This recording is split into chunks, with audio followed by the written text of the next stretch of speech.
And we are live. Jamie Hanks. Hey. What's going on, dude? Not much. Thank you for coming, man. Yeah. I appreciate you being on the podcast. Yeah. We were just talking about fights a second ago. Yeah. I love it.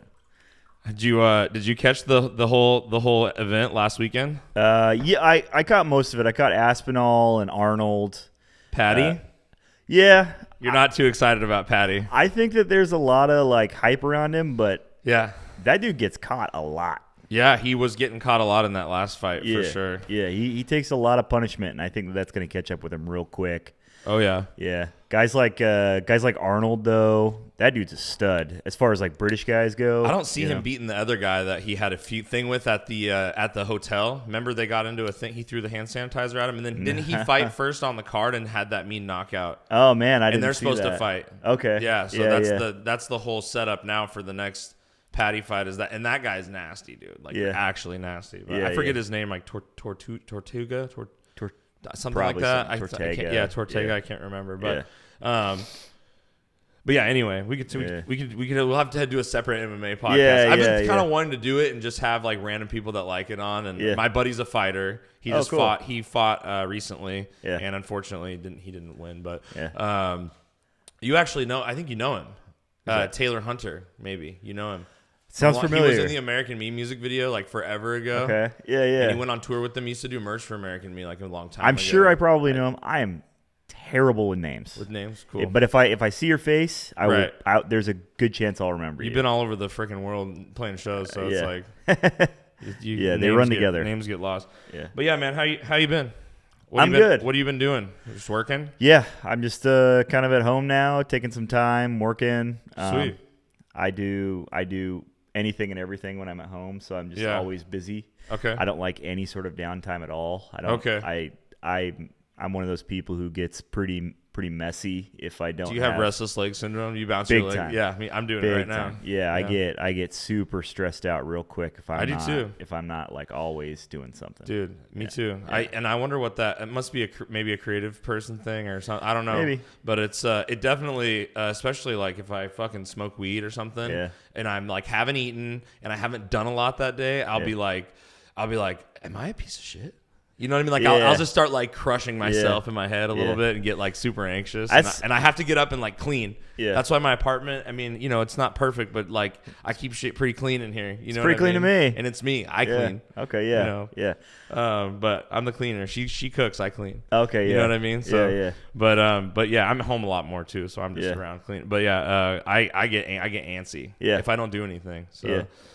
I think about all my life choices. I'm like, did I choose the wrong path? No, you know what I mean? It's weird, man. I mean, we all kind of like fall into this world, and luckily, it seems like we're doing okay in it. But some people, they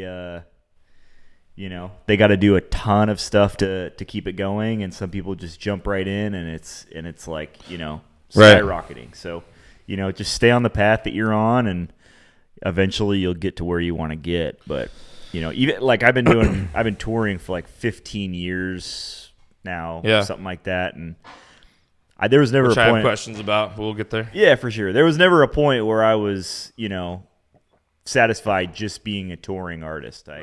It's not only does it not financially fulfill me, but it's not very realistic, ever. I mean, I started touring. Do you think that's just in metal though? Oh no, I think it's just in general. Unless you're an A-list celebrity, for sure. Yeah, there's no in between though. There has to be like an in between. Oh, for sure. You know what I mean? Like I mean, bands like even bands like Whitechapel and stuff like that, which I'm sure. Oh my God, I had this music going the whole time. Sorry, you guys. Music's still on. Thank you. Yeah. Sorry. Even bands like Whitechapel, who I'm sure that they don't have like jobs per se. You don't think so? I don't know. I mean, I haven't talked to those guys in a few years, but I know a couple of them do some recording stuff, and a couple of them have like endorsements and stuff like that. But that's if I had to choose like a single band, that's probably one of the biggest bands in at least our genre. In the subgenre, maybe. Yeah. They would probably be it. And, I'm sure that those guys aren't even, comfortable to the point where they're like, dude, I'm good all the time. You know what You know what I wonder, and I mean, I think you might know him, so we don't have to talk about him too much. But I'm like, how does Franz do that shit, dude? Because I'm like, what's his breakdown, his business plan? I was like, Jesus Christ, because he's living like a Kardashian-esque life, for sure, in the metalcore sector, and it's like, dude, how do you do that?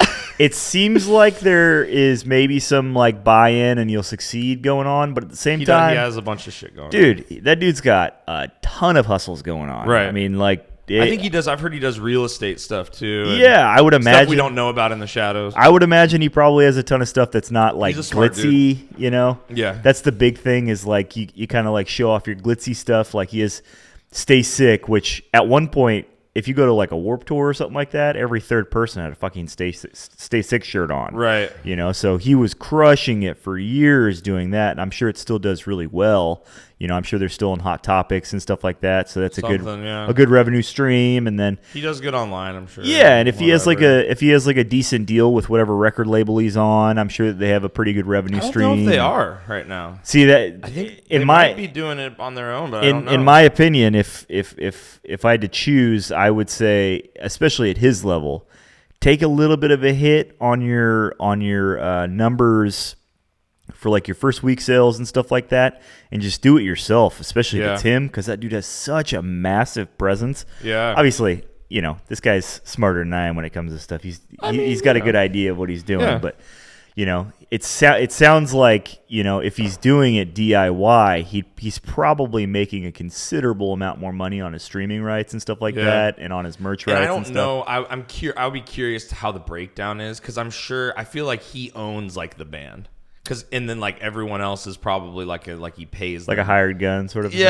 Or maybe him and one other guy. I think him and Chris are the only original members, right? I mean, that's the way that John and I are now, guitar player in my band. We've been basically a two-piece for the last like 10 years, and then we've had our buddy Greg and our buddy Garen, who've been they're like second members, you know what I mean? They're like same thing as like Attila, you know. You wouldn't know any different, but they're not like financial earners and stuff the same way that John and I are, because they don't write anything, you know. But makes sense. Yeah, it's so different for us because two of our guys are brothers. Yeah, and then I've known my guitarist Blaine since he was 6 years old. I was 6 years old and he was like 4. Yeah, and then him and the brothers are like really good friends and grew up writing music together. And then John is the newest member, and he's been in the band since 2015. Right. So we've all it's like everyone's band always goes through so many for rotations, sure. and I've just like had the same dudes for 10 years playing music. So we're an anomaly. You know what I mean? Yeah. I always get a little, I guess, irked a little bit is the easiest way for me to put it, just because I hear I see the no original members stuff occasionally, and it grinds my gears, because it's like, dude, it's been 14 years at this point. Are you talking about what bands? My band. Oh, your band. Yeah, yeah. Okay. And then, you know, you see most bands now at this point. You're just like, I want what they have. Yeah, well, it's not even a fair amount of bands that I can think of don't have a ton of original members. I mean, like Miss May I think, if at least from our genre. I wouldn't know. They're great guys, great band, hardworking, super hardworking. I mean, they were very successful, or still are. Yeah. Aren't they still tour with Parkway Drive and stuff like that? Yeah. Very hardworking guys, but they're, as far as I can think, they're like the only band I can really think of that has all original members for over a decade. Yeah. You know, it just doesn't happen. Right. You know, it's just at least one. It's unrealistic. At least one, especially in this industry. You know, where you're making, you know, a $250 guarantee. Yeah, it's weird. You know, gas is anywhere between $3 and $5 a gallon. Oh, it's so expensive. I don't even want to talk about. Everybody's talking about. I don't want to talk about the things that everybody's talking about. And so nobody needs to hear about gas right now. Yeah, absolutely. No, I'm just kidding. But we all know how expensive it is. That's all.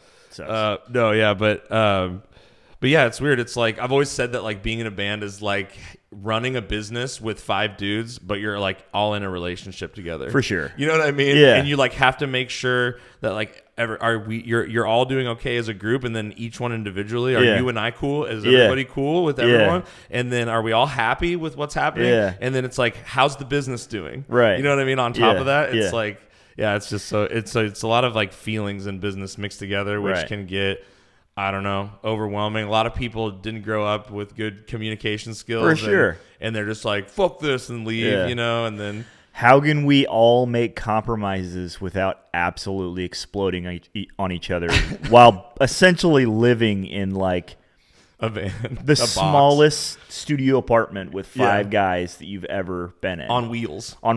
And it costs money. Every day costs money. Yeah. Every day costs money. Yeah.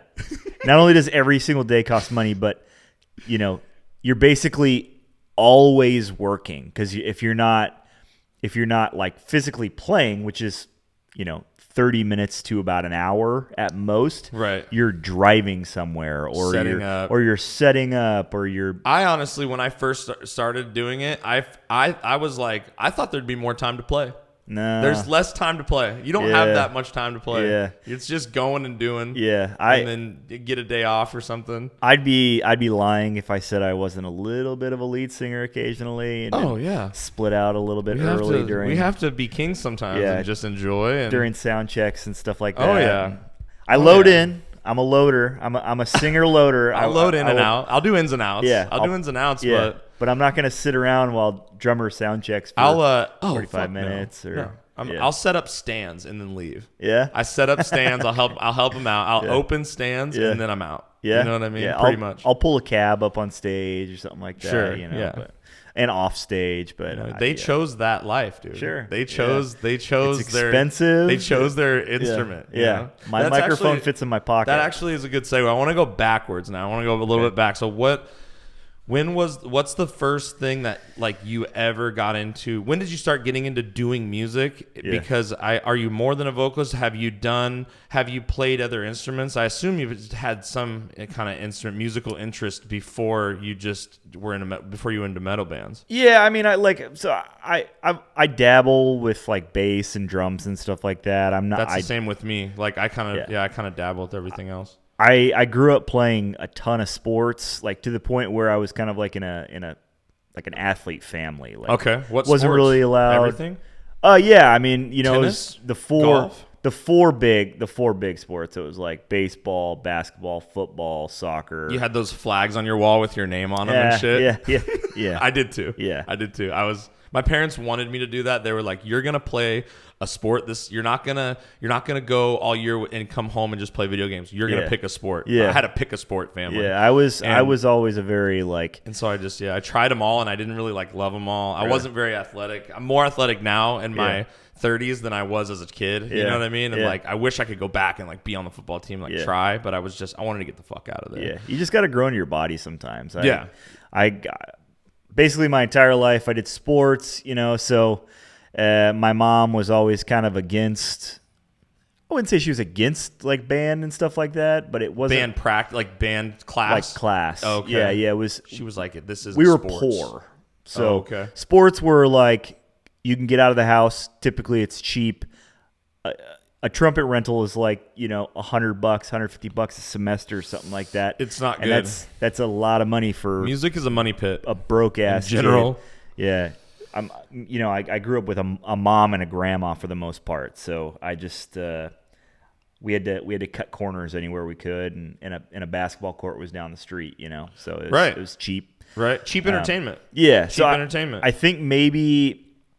You know, around 13 or 14, I really, really started getting into music. Just with like Nirvana and pop. You know, you think that was like the first? That's the first real like when you were like wearing shirts and stuff. It was Nirvana stuff.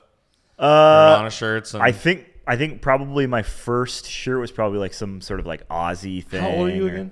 34. 34. So you're like a couple years older than me. Yeah. Okay. Yeah. So it was like, trying to figure out if we were in the same emo era, the same Hot Topic era, but I don't think it was. My first concert ever was a Little Stink concert. I don't know Little Stink. No? Okay. No. Little Stink is like 94.7. Was it Little Stink or Lil Stink? Little Stink. Little spelled out. Yeah. So it was like a concert that was put on by a local radio station called 94.7 NRK. Oh, yeah. And they brought like... They're still a thing. Simple Plan. Oh, what? And Edema. That was the first concert you went to? I probably went to like some sort of like, good old boy thing with either my mom or my grandma or something like that when I was a kid. Some kind of fucking Hall & Oates or some shit like that? Yeah, something. Okay. Looking back on it now, I'd be super excited about. Bro, we're going to Journey and Toto on Sunday. Absolutely. Me and all the boys and my dad. Yeah. Hell yeah. That's we're gonna great. Go meet you all the way. Yeah. It's going down, dude. Yeah. But yeah, anyway, so first concert you wanted to go to was this massive festival with Simple Plan and shit. Yeah, so Simple you were Plan, into all Mast. that. Yeah, I mean, I didn't know any better. I thought it was cool, it was different than what I had been hearing for the most part, for the better part of my entire life, because I grew up on really heavily on like grunge stuff, which I always absolutely loved and still to this day is like my favorite style of music. For people that missed the shows or couldn't go because we didn't play in your area, we did I Declare War did Dead and Bloated by Stone Temple Pilots. I am smelling like, and that was, and then I did the verse. That was cool, man. That was really cool for me. Thank you for letting me do that. Absolutely. That was so much fun. People liked it too. I think it was really fun. Yeah, I had a blast doing that one. Probably won't make that like a regular thing. Whatever. That was special. It was special. It makes it even better. Yeah. But so you got into that music. So when did you start dabbling with instruments then? When did you go from sports kid to like instrument kid? Because that's a jump. That's kind of you know what I mean? Yeah, from for sure. Sports kid to instrument kid. I mean, I stayed in sports all throughout high school, but I started getting into like, we had like a pretty good band program at Gladstone at the time, which is where I went to high school. I went to Gladstone High School, which is in Oregon. Okay. It's like a little suburb right outside of Portland, and we had a good program. Basically, music program. Yeah, where you could go in, and it was called like independent music or something like that. I can't remember, but basically, you just you go in and you mess around with instruments and stuff with your friends. Cool. And for all of class? For the most part, yeah. No structure? You learn a little bit, the teacher tries to teach you some stuff. Mr. Kivett, he was... What grade was he this? Was great. It was my freshman year. Oh, okay. Yeah, I didn't do any sort of music, any sort of like instrumentation or anything like that until I was at least in my freshman year. Okay. Yeah, it's kind of a blur at this point. Yeah. But it's hard to go back. But that's what we're doing here, brain exercises. Right. We're trying we got to try to keep these memories It's fresh. all a little foggy. Right. But so I would play bass a little bit, or I'd play drums a little bit, and those are the two things that I really kind of connected with as far as like instruments go.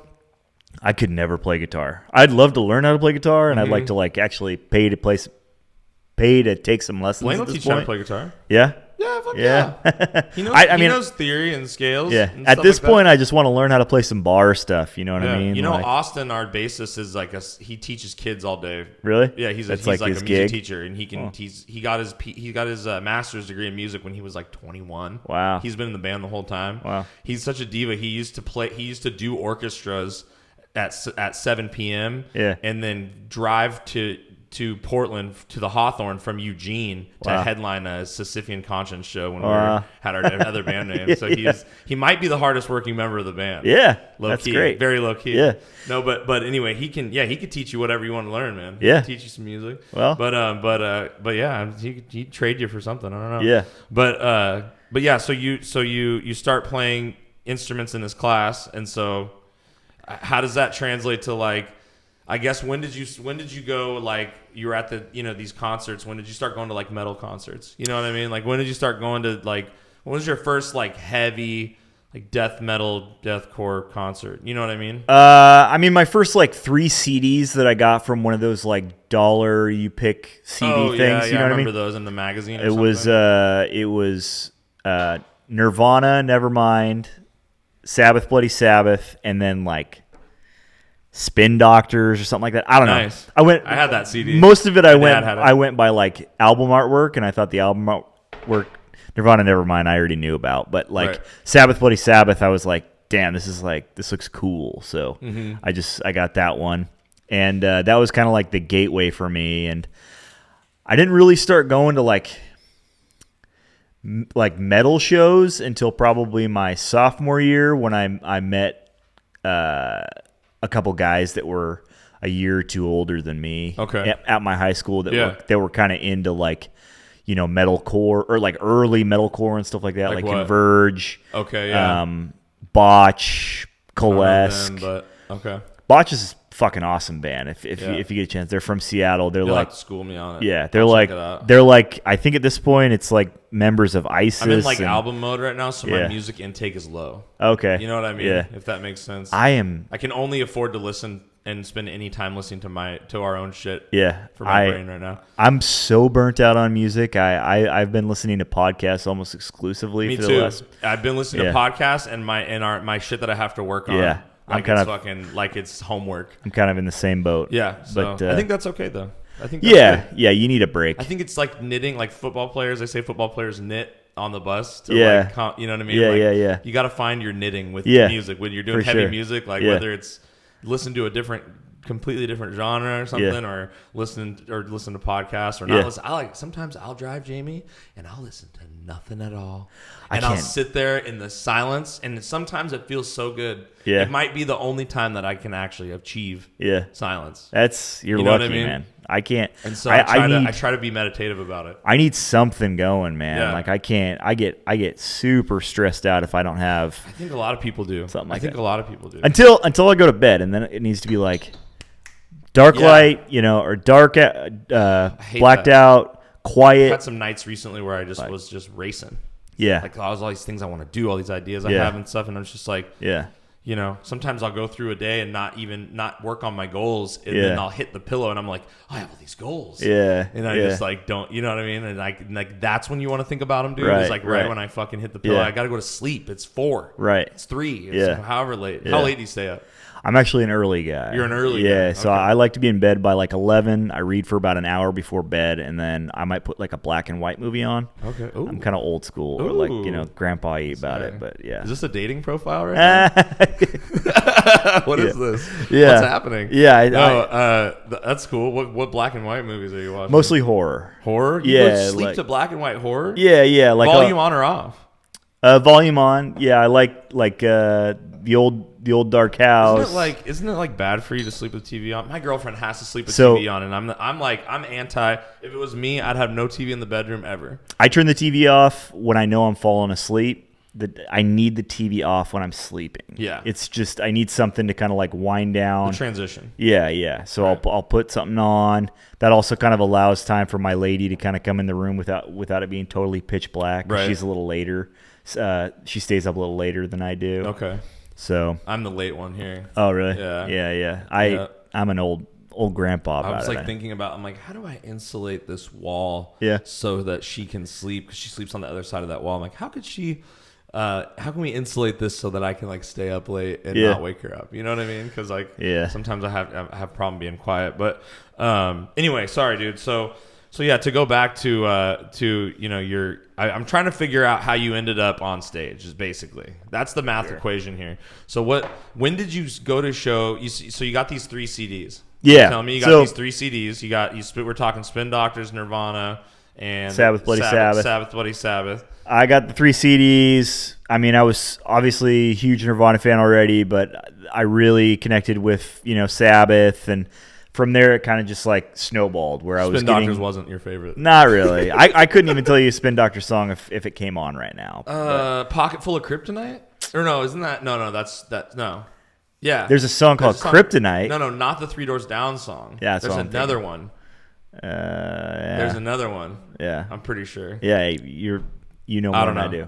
Grumpy, we have a mod on our Twitch channel named Grumpy. She's kind of like my young Jamie. She'll like look stuff up for me. Okay, cool. You know what I mean? Yeah. Grumpy, look up Spin Doctors hits and remind us what they are. Yeah.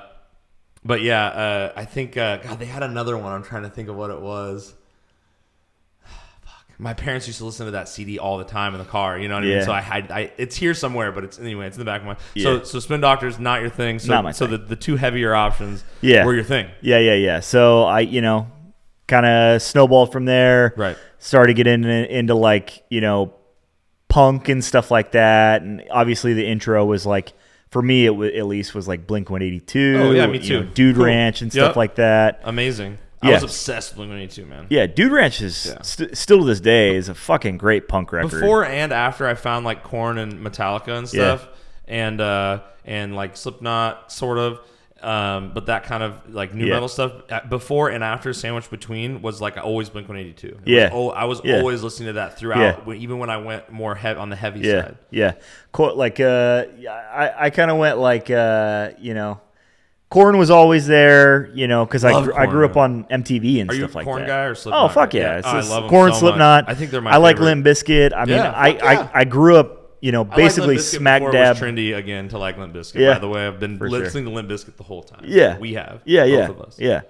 I grew up on MTV, Right. Well, I didn't. Well, TRL and stuff like that. Yeah, I guess I sort of, yeah. There was always some sort of metal song or new metal song on TRL at some point throughout the 4 o'clock or whatever the time that was on. And, that was on right as you came home from school. And then I found like stuff like Uranium and like some of like the different, more like extreme video shows. Mm-hmm. And that kind of introduced me to a ton of stuff. I guess, you know what? You're filling in blanks for me because I think I remember watching more that metal stuff was Mudvayne and stuff was like on. It's huge. It was on like they played like the Nickelodeon Kids Awards and shit. You know what I mean? Yeah. They played on Kimmel or not Kimmel, but they played on like Letterman. Like Mudvayne did. You know what I mean? Like, Fuse. Crazy. I think it was called Fuse TV or something like that. Yeah, Fuse. There was like the alt. That was like the alt MTV. It was like when MTV became more about room raiders. Yeah. And like those dating shows. Yeah. They were like, let's make an MTV channel. Or was it VH1 that did Fuse? I don't know. Or Fuse. I don't remember. All I know is they had a show called Uranium. Yeah, Uranium. And that was, I think I remember that. And that it was the like shit. Heavy, like 9 Inch Nails video. Yeah, it was basically like MTV or a Headbangers Ball. Yeah. When Headbangers Ball wasn't really around, or maybe it was around and I just didn't have MTV2 or something like that. But right. Or it was on late or something. I don't know, but introduced me to a ton of stuff. Like they've never. Right? I don't know. It's gonna be tough. I don't know what that is. Yeah. So you got started watching that, and you're like into metal now. Yeah, It kind of gatewayed my way into things. Obviously, Thursday was a huge jump for me, where there was it was a little bit more extreme than kind of stuff, right? Yeah. Thursday is kind of like a more. There was a little bit of screaming in there and stuff like that. So I was like, more traditional, like actually screamo. Yeah. Music, right? I think they'd call themselves like second wave or something like that. If you want to get real, they call themselves whatever they nerdy call about themselves. It. Yeah, I love that band still. I went and saw them recently for Didn't they have the 1, 2, 3, 4? Didn't they have a song that was like 1, 2, 3, 4? So what do you? No, they were as far as like that whole era of music goes. Yeah. I think they were the one band that not only stands out, but their lyrical content was very good. Yeah. Jeff Rickley, I believe is his name, the singer. He's a fantastic lyricist. Yeah. Kind of on the same level as guys like Keith Buckley, where it's like, dude, you're actually like unreal. The Every Time I Die guy? Yeah. See, I never got into that band. So I'm a boat misser, dude. I miss a lot of boats. And people are like, this band is like, everybody's like, oh, I love this band. And I'm like, I'm sorry. And it's not that I don't like them. Yeah. Like, it's like, and not that I haven't heard them. I probably heard a couple songs in passing and I know I've seen Every Time I Die live, which was fun. That's like they're amazing. Party. You know what I mean? But I'm pretty I'm just like, I don't know about a lot of stuff. Yeah. You know what I mean? And so I kind of missed the boat on them. So I don't really know what's going on. I know. What do you know about all that stuff? That like for anybody that listens to Every Time I Die, I guess like did he? Is he? Do you know those guys personally? Can you talk about? I don't know any of them. Okay, no. But so then we could kind of talk about it. But it's just like, didn't he kind of go like a little? Like he seems like a little bit of a Like he's got some issues, maybe. You know what I mean? I don't know. I don't know the guy. It seems like he's not talking bad on him either. You know what I mean? I'm just. Yeah. It seems the whole thing seemed unfortunate. I very unfortunate. Personalized it with my own band. Yeah. When I see stuff like that, or when I see anything happen to any band, I'm like, what if that happened to our band? You know? Yeah. And I was like, I try to personalize that. Seems like a sad, weird situation. Yeah. It's very unfortunate. It sounds like he is recovering from a pretty big alcohol addiction, and along with that sometimes comes some sort of manic behaviors that can really, to say the least, can kind of like throw you off and kind of manipulate your brain into thinking that some things are more extreme than they actually are. Right. I don't like I said, I don't know any of those guys. I couldn't tell you what actually happened. I wouldn't even want to comment on them personally, but just in general, it kind of goes back to what we were talking about members and bands and he's stuff. an artist, man. Yeah. I mean, especially weird. He's a serious, like he's a writer. I've read both of his books now at this point. He's clearly got some demons, but he's also just, going sensitive. Through some shit. Sometimes people are going through some shit, and man. You know it's natural for people to go through stuff. It's just unfortunate that it kind of had to happen that way on the internet, so like all these people could see it, and it just became a whole thing. I would love to see that band get back together because I absolutely they've been together for a long time. Maybe it could happen. You know what I mean? Yeah, and I would hope that they could just figure that out. I think the big problem Legal is shit's expensive, man. Yeah.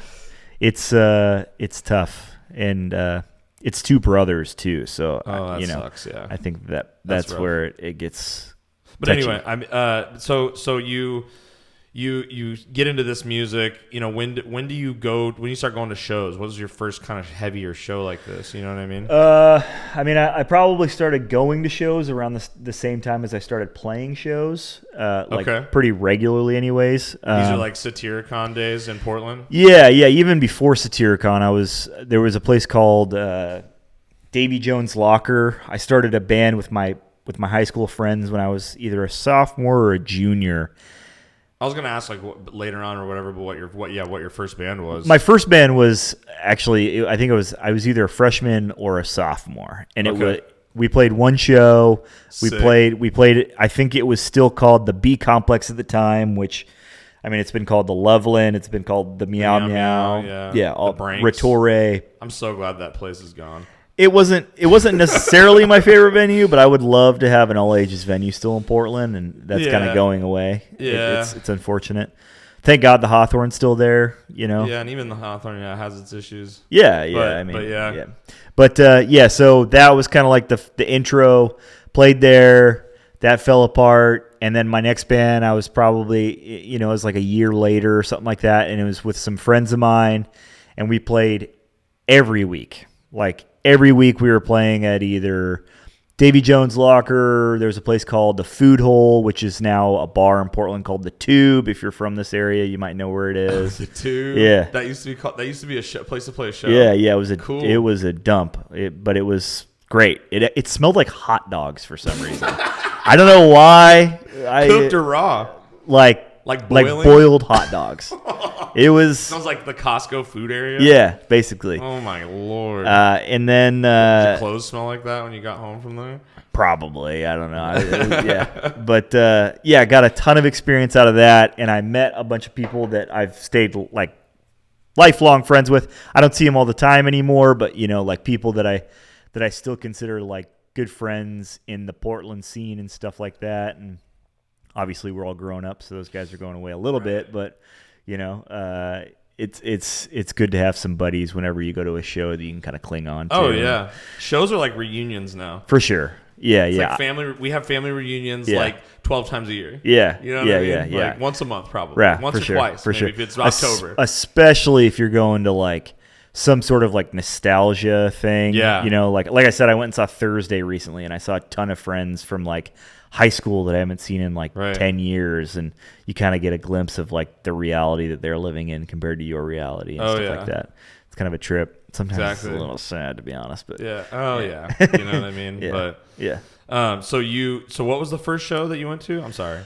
First show that I went to that was kind of in the metal sector when you started. You said you started playing shows. You started going around the time you started playing shows. Yeah. So probably the first time I played at the Paris Theater with Classic, the old school Paris. That's yeah. where I started going to shows originally too. Yeah. I think it was just like a mixed bill. I want to say there was a band called Brody on it, which was like a all rock local band. bill. Yeah, all local bill. What year about was this? I was probably 15, so 2004, 2003, something like that. Okay. Early. Yeah, and then maybe I missed Portland. Yeah, that was great. Too. I missed that Portland.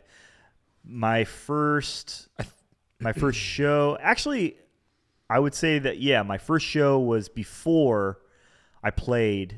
I went and saw, I think it was this band called Embodiment, which was like an old. Sounds heavy.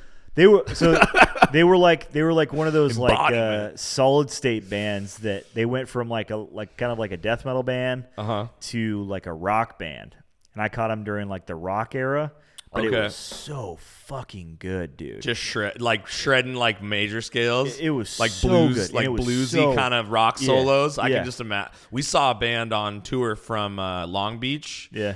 Called Antagonist, I want to say. Oh, they're great. We were literally jaw dropped. Yeah. We were like, oh my God, because they were playing death metal. And I talked to that guy. He's like a fucking legend. Like, he's like a legend that never, like, and I was like, dude, like, he's like a legend that, like, never fucking, like, got the credit he deserved. I played with Antagonist in my old band. Like, they were so 15, sick. 10, 12 years ago or something like that. They were so sick. Yeah. But, so you went to your first show, and it's this rock band, Embodiment. I think, I mean, I'd really have to do some serious soul searching to remember that sort of stuff. But, it was something along those lines. And then kind of from there, it was just like, just go. You know, every little like divey venue that I could get my hands on that was all ages that I could get into for a $5 bill or something like that, I was going to. Dude, I miss that Portland. I know that this Portland will get better, but it's not going to go back to like when we were kids. You know, and I hate to be a when we were kids thing, and things change and you got to be whatever, but just it is fun for a second to go back in a time machine in your head and just kind of remember that. For sure. Warm, cozy, inviting, hip-ass fucking underground vibe of a Portland. It was so tight. It was so tight when we were growing up, bro. It sucks. It's like it's kind of unrealistic to like dream too hard. Right. Like I think that there is still some room for some changes to be made. Oh, I think there's always room for improvement, but what I'm saying is like it's not going to go back to exactly that. For sure. You know what I mean? And that's okay. Nothing ever does. Yeah. But I'm not bitching here, but I'm just going like, like it's like looking at a Nintendo 64 kind of thing. Yeah. You know what I mean? And being like, I remember those days. You know, that shit was I mean, fun. I still find myself in some of these venues sometimes, but they're like a different thing now. Like I went to a wedding reception maybe 2 years ago, and it was the downstairs area for the original Meow Meow, which was like an upstairs kind of like a speakeasy almost sort of vibe. The Branks part or no? No, this is like pre-Branks. That building is so weird. Totally different location. Very weird. Yeah, it's like where would it be close to? It's like right across the street from Annie and Bax. Oh yeah. Okay, so it was I know that's like down the street from here. Yep. Okay, yeah, and just kind of going into it and going like I remember this whole area, but it's like obviously like really nice and like put together now for wedding receptions. And it is. People actually make an income off of their business instead of just running it into the ground like a lot of these small venues do, unfortunately. Well, but so you went to your first show as a local show, and then was your next show one that you played then, or like you know what I mean? Like I know you probably can't remember exactly. But, it's so you went to your first show as the local show. Did you go to that show and? Because the first time that I that I ever saw you perform was at Those Who Lie Beneath show, which we'll talk about that in a second. Sure. We'll get there. Everyone wants to hear about that. That is like that's like an old school fan probably. Yeah. But the first time I ever saw you perform was at Those Who Lie Beneath show, and actually I met you at the merch booth when I was a little kid. Probably, I mean, not a little kid. I'm 2 years younger than you, but you looked like a fucking somebody up there. So I was a little kid in metal years. It's like dog years. There's metal years. I was a newborn infant in metal years. But so I was going to shows, never thought about being in a band, and it was like that couple months of going to shows right around the time I saw your band that I was kind of like. I got hit in the face really hard, moshing or something. And I was like, that sucks. You know what I mean? And I was like looking up and I was like, I want to do that. That's what I want to do. So I'm curious, when did you kind of do that same thing? Because I know if you're a vocalist, you probably had a moment similar to what I had. Yeah. I think it was like watching The Ghost Inside or something. You know what I mean? Yeah. Where I had a moment, which I can talk about in a minute, actually, that stands out to me. But it's like, when did you kind of look up and you're like, I want to do that part too? You know what I mean? Like, yeah, I think that a lot of it kind of goes back to what I was saying earlier, where I wasn't really like pushed into playing an instrument. Yeah, and I was also poor. Right. So I knew that I could probably find a microphone somewhere. Right. And luckily, look at you, you're resourceful. Yeah, it's always kind of been my thing, is like I'll figure out a way to be a part of it. I'm not necessarily going to do like the coolest thing, but that's what we do. I can get in. Yeah. So I end up, with a microphone, and I'm at this guy named Troy Elke's house, and I will say his name because this guy is a massive, massive part of me becoming a musician, period. Jamie the Tank Hanks. Yeah, this guy, he was an old dude. I think his brother or his brother-in-law was my football coach when I was a kid, so I kind of knew him a little bit, but he was a metalhead, and one of my best buddies was playing drums at his house. He took me over to his house, and he had like a practice space that was dedicated to like, do whatever you want, just go crazy, right. That's what Garrett's house was for us, our drummer's house. Yeah. So this guy let us just play whatever we wanted. The shit out of that place. And he was a metalhead, so we started playing metal and stuff like that. And, we went from like, trying to figure out how to play like stuff that we heard. What was he playing? He played bass, so and you just had a guy playing, some guy playing drums, or you were playing drums? No, he was just a guy that I think he was the neighbor of one of the guys that I was like playing around with. Okay. You know what I mean? But he never actually like played with us. He just was like, hey, you guys can like jam at my spot whenever you want. It's good to have some kids, trying to play music in the area. Yeah. He was just really awesome. Like my dad always was like that. Like he loved having the music being played in the house. Like just us fucking around. He had like a separate garage that was like dedicated. I think he had How'd you meet this guy? Like a garage metal band. He was a football coach, you said. Yeah, his brother was my football coach. Okay. But I knew him as well because he was like, specifically like, I was a cornerback, and he was like a cornerback assistant coach or something like that. So I knew that he knew that I liked metal. I lived down the street from him. I had a neighbor that was like literally his neighbor, and he knew that he played drums. So one day it just kind of like worked out that like I ended up at this dude's garage with my buddy who was playing drums, and I was like, let's start a band, So we just kind of started like your first junk band where we just kind of did whatever we had to do, we were playing. It's a very organic way to get into this music. I feel like a lot of kids, and I don't want to downplay anybody's experience or how they get into music, get into it however you need to. Yeah. But a lot of kids see like what we do, or they see, which is cool to me that they want to, see what I do or see what bigger bands like in our genre do. And they're like, I want to start a band like that. And they kind of know exactly what they want to do. Yeah.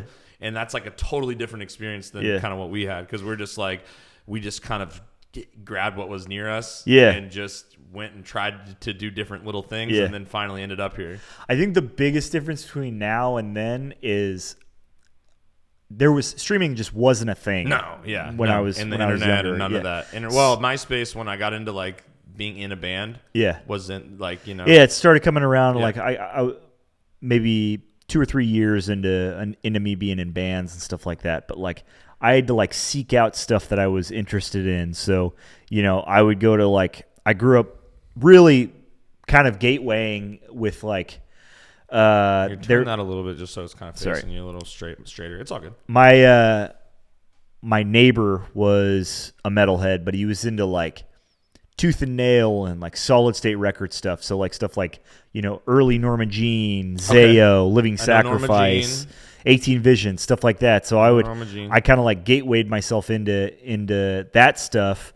And an easy way to do it was just to get away with getting into it, because my mom wasn't super into like all the screaming and shit like that. Right. Was I would go to the Christian store, and they always had like Tooth and Nail and solid state bands, and I would be like, can I get this or something like that, Nice. And it was kind of like the easy get out of jail free card. She didn't like the screaming? She hated it. She still hates it. I mean, she doesn't like that you do it? She's very supportive. She's you doing the band stuff. Yeah, she's very proud of what I've done. Yeah. But I mean, my mom, grew up on like, I grew up on like Leanne Rimes and fucking Reba McEntire and stuff like that. I don't know what these are. I don't know what those old are. School. Leanne like Rimes sounds familiar, but classic. I try to be honest with what bands. I don't know and what I know. I try to be really honest, because a lot of people are like, "Oh, I've heard of that." Well, yeah. You know what I mean? Yeah, it's good. My mom was never like a big like music person. I don't know how I ended up getting that bug, but yeah, like old country stuff, like not even old, like 90s country stuff. It was modern Garth Brooks at the time. Stuff? Yeah, Garth Brooks, stuff like that. Dude, side note quickly, I just found out Garth Brooks has an alter persona that he did in the 90s as a rocker guy. Rex something, or what was it? No, it's Grumpy, look up Garth Brooks alternate rock persona. He did an alternate rock persona. My mind is fucking blown from that to smithereens. Yeah. Anyway, we'll go back. We can go back when she pulls it up. She'll pull up his name. Yeah. But so you were listening to was brought up on country stuff. Yeah, so you were listening to that. Yeah. So basically, like, the idea of somebody farting into a microphone for a whole record to her was just, it was ridiculous. Right. She didn't get it. So I had to kind of like sneak my way around it by saying that, oh no, this is like they're good folks, They mean well, Mom. Yeah. So how did you go so when you picked up a microphone and you're jamming with these guys and you're starting a band, did you go straight into Cookie Monster screaming? Yeah, 100%. No singing ever? I don't think so. No cleans ever, guys. You hear that? No cleans. Yeah, No, and I never have. I know. Yeah, I don't think that there's ever... You're just all the way through just a fucking... I'm a metalhead. You're a metal guy, dude. Yeah. And so what was the first kind of like... I know we already talked about what you listened to, but like where did you get the idea to do, fucking gutturals and do fucking heavy like vocals? Like was it like Behemoth, or like when did you first Cannibal Corpse? When did you first hear that? Yeah, I think because you had to hear it somewhere. The safest bet for me was probably if like the gateway, with a fair amount of kids my age, was probably Slipknot. Slipknot? Did he really do that much? Oh, sure. He was screaming. You know what I mean? That was like the intro to like screaming for me. And then I found bands like Norma Jean and Living Sacrifice, Zayo. Let's break out the shotguns. We're going to town. Yeah. Did you listen to He Is Legend too? That whole era? Man, dude. I fucking love that band, dude, so much. They put out a record maybe 5 or 6 years ago called Heavy Fruit. Yeah. I think it's one of the best blue rock one, records. Right? I think it's like blue or purple or something. It's kind of like colorful on the front. I can't remember. But I'm an album art, remember. Yeah, Heavy Fruit in particular is that record is a fucking masterpiece. Yeah. It's absolutely unbelievable. Suck Out the Poison for me is the main. That's one of my like ride or die albums forever. I've listened to a couple interviews by those guys, and I think that they all say that's their favorite record. Yeah. They don't really talk. I Am a ton Hollywood about Heavy Fruit. was okay too. Had some good stuff on it. It was great. That's the era. I Am Hollywood, Suck Out the Poison era was like my high school. That's like part of my core that got me into metal stuff. Mine was like Bless the Martyr, Kiss the Child. Living Sacrifice, 18 Visions when they were still like a I don't know a lot of these bands. I don't know a lot of these bands. Yeah, I didn't get into that whole kind of like Converge avenue and like until later. I didn't hear about Converge, and then I heard it and I didn't have the nostalgia with it, and it didn't resonate with me. Yeah, you look at something like that and everyone loves it and they're a huge influential band. You know what I mean? And so you're like, wow, I respect that, but it's like I just can't. I'm not like super into that. You know what I mean? For sure. Like, I can always appreciate. I can find appreciation with anything. Absolutely. You know what I mean? I've grown out of being a hater. Yeah. You know what I mean? We're all haters when we're young. You know what I mean? Yeah. You had a shirt, or I don't know if you were in the band. I think if it ain't broke, blast beat the fuck out of it. That's a legendary quote from your guys' merch. Was that a Those Who Lie Beneath shirt or an I Declare War shirt? Actually, I came into that shirt. That was that was the original. Yeah. So I want to talk about all that in time here, but I want to stay on the path. So we're close to getting to where shit starts picking up. Yeah. But so you start this band. You're already doing gutturals in the mic. What year is this? You're doing screaming Slipknot. You're trying to mimic what you heard from Slipknot from these 2003, 2004, probably when that kind of stuff started, and then I started getting introduced. A lot of my friends went they were more interested in like hardcore and stuff like that. Right. I got more extreme, so I got into like Cannibal Corpse and more blast beats. Yeah, blast beats and fast stuff, fast and technical and stuff like that. Like I really enjoyed that stuff more. So Same. Cannibal Corpse was a huge gateway for me, especially What vocally. year did you find Cannibal Corpse, do you think? 2008? 2005, or 2006. Early, okay. Yeah. So like Kill was a big one for me. I really loved that record a lot. It's funny if you think we're 2 years apart or something, or you're 34, you said? 34. So I just turned 31 in January. Yeah. So we're just a couple years apart. Yeah. And what you were a part of and what kind of happened in the MySpace era of like deathcore and metal. Yeah. It's funny how quickly those influences shift, because all the bands that you've listed, none of my influences. Yeah, for sure. At all. Yeah. And I mean, and maybe I'm the odd one out, but like I like those. All those bands are great, the ones that I know. But it's like all the bands that I came after, like Amir and this whole new wave. Yeah. It's just interesting how just in a couple short years, the new bands will rise up. Yeah. That from being influenced by Cannibal Corpse or whatever, and then we're influenced by those bands. Yeah. You know what I mean? I think a massive part of that really happened was right around when like streaming started to kind of break. You had things like HXE MP3, MySpace. I don't know what that is. Might have even been a little bit before your time. Yeah. But like MySpace and stuff like that. MySpace was like the profile song. Yeah. You had the top whatever. That player, gray player. Yeah. All of that stuff kind of broke around right when we were in high school. So there was just this huge explosion and influx of music that all happened all at once. Right. Chris Gaines, by the way. Sorry. Oh, Chris Gaines. Just remembered that. Yes, Came Chris into my head Gaines. out of nowhere. Oh, she put it in there. Yeah, Chris really? Gaines. Yeah. No, but you got the credit. Yeah. We all saw it. It's okay. You remember. If you look back, I did not look over. No, he didn't look over once. Yeah. I've been watching. But just a massive influx of music happened all in this time, and a lot of it was based around like fashion and stuff like that. So you had these huge changes in fashion that kind of came along with a ton of this music. So you had like the emo thing happen. Yeah, you had emo happen. Jeffree Star happened. Yeah, Jeffree Star. You had like that kind of like Blood Brothers, kind of like Locust, screechy stuff, noisy stuff, kind of instrumental stuff all happening. And then in the background, you still had like traditional death metal and like the skinny jean stuff kind of started happening. And it's weird. Yeah, and so it all kind of like all started like blending in with this fashion, and like you kind of picked your fashion that picked your music.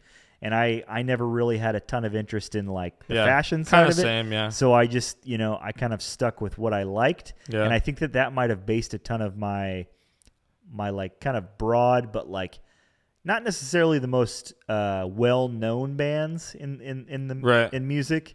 I was more interested in like what I liked than like what was maybe like getting clicks, based on like a trend and stuff like that. I don't even know if clicks and trend were even things we were thinking about back then. Yeah. You know what I mean? Yeah. When the MySpace days, it was just like whatever you could find. Yeah. It wasn't about what's trending or who's algorithms weren't a thing. Followers started to become I think that it kind of like started to become a real problem for the way that people thought about what they actually liked with music around that time. And I think it kind of threw things off for a while. Yeah. It's definitely changed kind of, people will just think stuff is good because people like it. Yeah. Yeah. And that's like an age-old thing, like Heads Up 7-Up, or not Heads Up 7-Up, but like when you have to vote on something in elementary school, they have you put your head down and put up or down, because if you see little Johnny, your buddy over there doing you're going to do what he does. Do it too. Right. And so it's like, that is like a metaphor for, that's like how things are now. Sometimes for some people, for I think a good amount of people maybe, that they see like, they just kind of like shit by association because it's popular. Yeah. You know what I mean? I think you see that a lot, because you can physically see how many people like it, and you're like, oh shit, so I should find a way to like this. Yeah. I'm guilty of it sometimes. Oh, me too. You know what I mean? You see stuff and you're like, oh, I mean, in a way, that's how you find new stuff nowadays. You're like, who's this thing? What's this thing that everyone likes that I don't know about? So I'm going to go look it up and then decide if I like it or not. But that's the thing, is some people probably just like, I like this now. You know what I mean? I don't know. But so you find this music, and you're doing gutturals and a microphone. Yeah. And what's the band called? This is the first band? The first band that I was doing like real screaming metal stuff that your mom didn't know about. Sorry, Mom. I think that we went through a ton of names, but the one that I can remember off the top of my head is we called ourselves Hollywood Mannequin. Hollywood Mannequin. Okay. Yeah. And it was kind of like, how'd you come up with that? I didn't come up with anything. Okay. There was one guy that was kind of like the ringleader. He was a year older than us, and he didn't even say like, Jamie, what do you think of Hollywood Mannequin? Nope. You didn't even give him like a Yeah, we were a 2-singer band. It was me and like lifelong best friend and a bunch of other friends from high school. And yeah, I did kind of like the high stuff, and then would do like some like low guttural stuff. And my other friend would do like more like low guttural stuff too. Okay. So we didn't really know what we were doing. We were fucking kids. Right. So how many bands before Those Who Lie Beneath started? Which was kind of the first thing that took off in any direction for you. For sure. Yeah, two or three. I mean, I was really young when I started Those Lie Beneath. Were you like just trying to like, were you starting all the bands? You know what I mean? The first one sounds like it came together, but because you were jamming in that house with the guys. Yeah. But did you then go, okay, I'm gonna assemble a band? Yeah. Or like, how did that? You know what I mean?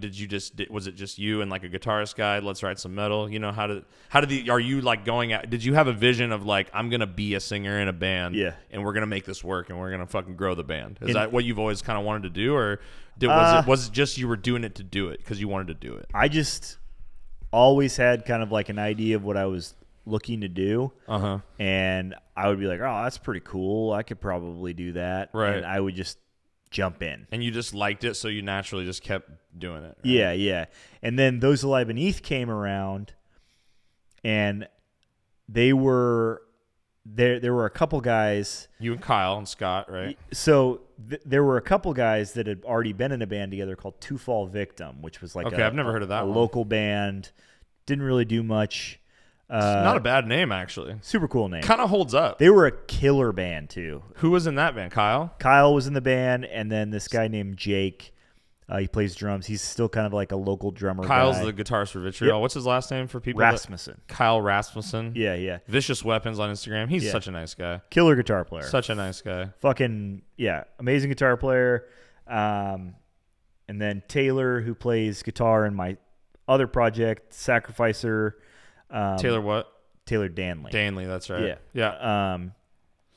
So they also had a very nice guy. I love him. Yeah. They had like a local band. They were breaking up, or they weren't doing stuff or something like that, and they needed a singer.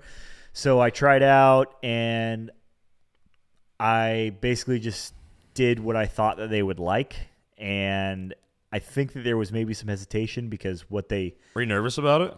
Sure. I mean, I this was like a pretty like established local. Yeah, a pretty established local band, and I was at the time coming out of a band called Stick to Your Guns, actually. Not the actual Stick to Your Guns. Yeah. But I had kind of made a little bit of a name for myself in like the local metalcore scene. Plus, or how many vocalists that do what we do are really around Portland, so it's like, fuck, we got to try hit this guy up. We got to try at least a couple of these guys out. So they asked me to try out. I did basically what the old singer was doing, and they were like, don't do any of that. Okay. We don't want There was a lot of like breeing and stuff like that, which I wasn't overly comfortable with doing it was very anyways. Bree. So you were trying to fill the hole, and play the old stuff, and they were like, "Just be you," kind of thing. Yeah, just be you, but That's also tight. like That's tight. we would kind of prefer if it was more just like death metal vocals. And I was like, great, I can figure this out. I can do this. Came back for I want to say either a second or third invite, and kind of got a better idea of what I was doing then. And then it started feeling like band practice kind of. Yeah, and then quickly it became a band practice, and eventually within a couple months I was writing an EP with those guys under the Those Lie Beneath name, because we had decided to change the name. They had basically at that point just been like, where did that name come from? Those Lie Beneath. I think that it was either Taylor or Kyle. They just thought it was a cool name. Cool. I don't think that there was a whole lot. I think that's a lot. I think that's a reason you should use a name, is because you think it's cool. Yeah. Now, did you got signed with that band, right? Yeah. When did you play your first show with them? Pretty quick. We were playing shows like super fast. You guys are hungry, dude. Yeah, ready to go. Yeah, I love that. We put out a full EP within like a few months. Taylor tracked everything, which is funny because I'm still tracking stuff with Taylor to this day. That's great. Yeah. That's how it should be. Played some local shows. Got in, actually, I had been friends with Tony. He's an American Me. Mm-hmm. Tahate. I'd been friends with him for years. And always, we've always kind of like been supportive of each other's bands and stuff like that. Yeah. And he was kind of the guy, after we had done, at least one, small local sort of tour, where he was like, you guys should maybe start considering, taking this more seriously. Yeah. I could probably get you into... Was Scott in American Me at the time, or in those? Scott was probably in American Me at this point. Yeah, Scott was in American Me. Lots of interchanging members. Yeah. Right? Or was he the only one, I guess? There's just in that scene, I guess I'm thinking of like you guys... American Me and It Prevails. Between those bands, there's been a lot of hopping around. Scott's like always been like the interchangeable member in like a lot that of bands. Whole circle. Whenever you need Scott, drummers, to, dude, the drummers are they're all like that, dude. And it's so funny too, because part of the program. They're probably the most, I don't want to say difficult, temperamental of all of them, but I think a lot of that really has to do with wiring. Right. I mean, the fact that what they're doing is so technical, octopus-like. They're just, those guys are just, they're wired assholes. Different. No, I'm just kidding. No, they're not. I'm kidding. They're just complicated. Yeah, you know what I mean. So, So basically, we play a local show. At this point, we're like doing very well in the local scene in Portland. Sure. Like you guys were. I remember seeing you, and this was the first time I had the Jamie Hanks experience. Because I'm sure that I was waiting for like a headliner. I'm not sure what show. I couldn't tell you what show it was. I think you guys were on tour with like a couple bands. Yeah, maybe. You know what I mean? Like, I like Within the Ruins or something, or I don't know. We toured with Chelsea Grin, maybe. Really. I think you might have been. That was a tour. And so I think we were like waiting for Within the Ruins because we were nerdy about them or something, and you guys might have played before them, I think. And so I think we were maybe out in that merch bar area, right? Yeah. And then you hear these blast beats happen, and you're like, oh, what's going on in here? Yeah. And I go in there, and you got your bug eyes going, like your eyes are just your eyes grow in size. Your eyes grow in size. Yeah, you take them off though, right? No, you would keep them on. I wore them. It was so mean. Yeah. And that stuck with me for sure. And like I said, like, I'm not going to say like, I'm not going to give it to any one person. Like, you're the reason I got up on set. Sure. But like, I remember it was in those couple months of like going to shows at Satyricon really hard. Like you guys, Ghosted Side, and like a couple other shows happened. I Despised Icon. Yeah. And like there was like that chunk of time in that. That's when I can remember accurately making the decision that like, I'm going to fucking start a band too. I want to start a fucking band. You know what I mean? That's awesome. And so you're partially probably responsible just as a local, dude that was doing it before me. But it's like, But yeah, I remember watching you do that with them, and it was Those Who Lie Beneath just was so hard, man. Yeah, like it needs to, and I guess it's kind of Sacrificers, kind of like the resurgence of it. Yeah, and Kyle's too busy, and you guys together, you guys split off, and like that's a perfect kind of. It's been a beautiful little change, you know, like we all kind of went off and did our own thing, and we've all kind of like found our little niche that I think that we're very happy with. Yeah. But, I mean, you know, within a few months of doing Those Who Lie Beneath shows. Yeah, we were playing constantly, and you got signed to Rise, right? Yeah, so Tony, back to Tony, he brought Craig. Shout out Tony. He brought Craig Erickson, who at the time was the founder and owner of Rise Records. He brought him to a show where we were playing together, and he's like, "You got to watch these guys. You might actually like signing them. Shout out Tony, yeah. Might like to sign them." I think that maybe he got him a little liquored up too, which was probably it probably sweetened the pot a little bit for him. Maybe he was a little more excited. But Craig likes to have fun. Yeah, I met him a couple for sure. times. He's a fucking awesome. He's such a nice guy. He's so fucking. He was moshing at the last American Me show. I think you were there at that probably. Like armory on Alberta Street. Yeah. Like it's like the shittiest place. Yeah. And they have like 2 bottles of liquor. Yeah. You know what I mean? And they open only once every 6 months to do a show. Yep. And Craig Erickson is out there at like 40 something years old. With kids and a wife, you know, and he's pushing Tony around and the funny, moshing out and there. He's a fucking millionaire too, like a total like entrepreneur, and he still just keeps it real. He is very real guy. Yeah. He's awesome. Dude. I've always had a good time with him. Yeah, it was basically just like sign on the spot. Hey, I want to sign you guys immediately. Do you want to do this right now? And we were like, okay, let's talk to a lawyer real quick, make sure that they're like, there's nothing too sketchy or anything like that. There's no like 360 deals or anything like that happening, which is basically every deal now in the music industry. But within 2 weeks, we were signed to Rise. I want to say it was either the first or second tour we ever did, like a full U.S. tour. It was Within the Ruins in Chelsea Grin, and we actually played over Chelsea Grin too, which is kind of funny to think about. Yeah. Ruins headlined. Us. Fucking love that Chelsea band, Grin. Yeah, and Monsters.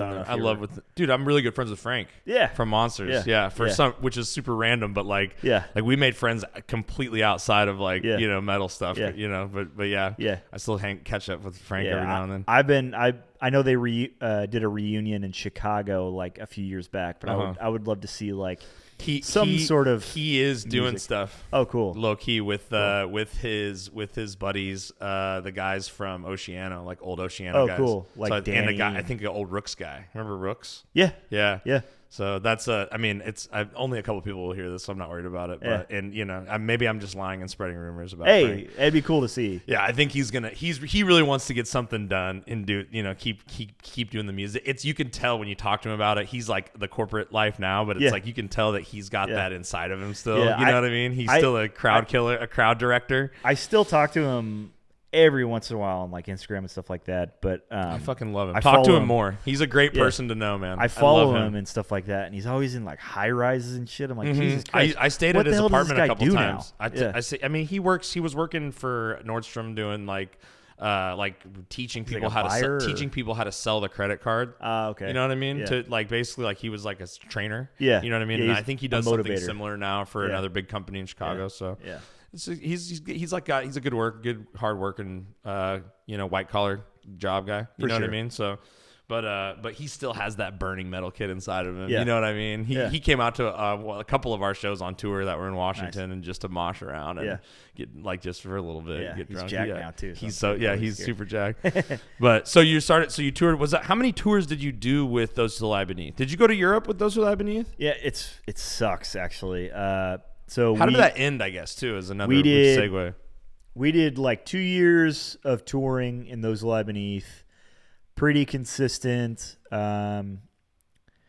Did like it for the most part.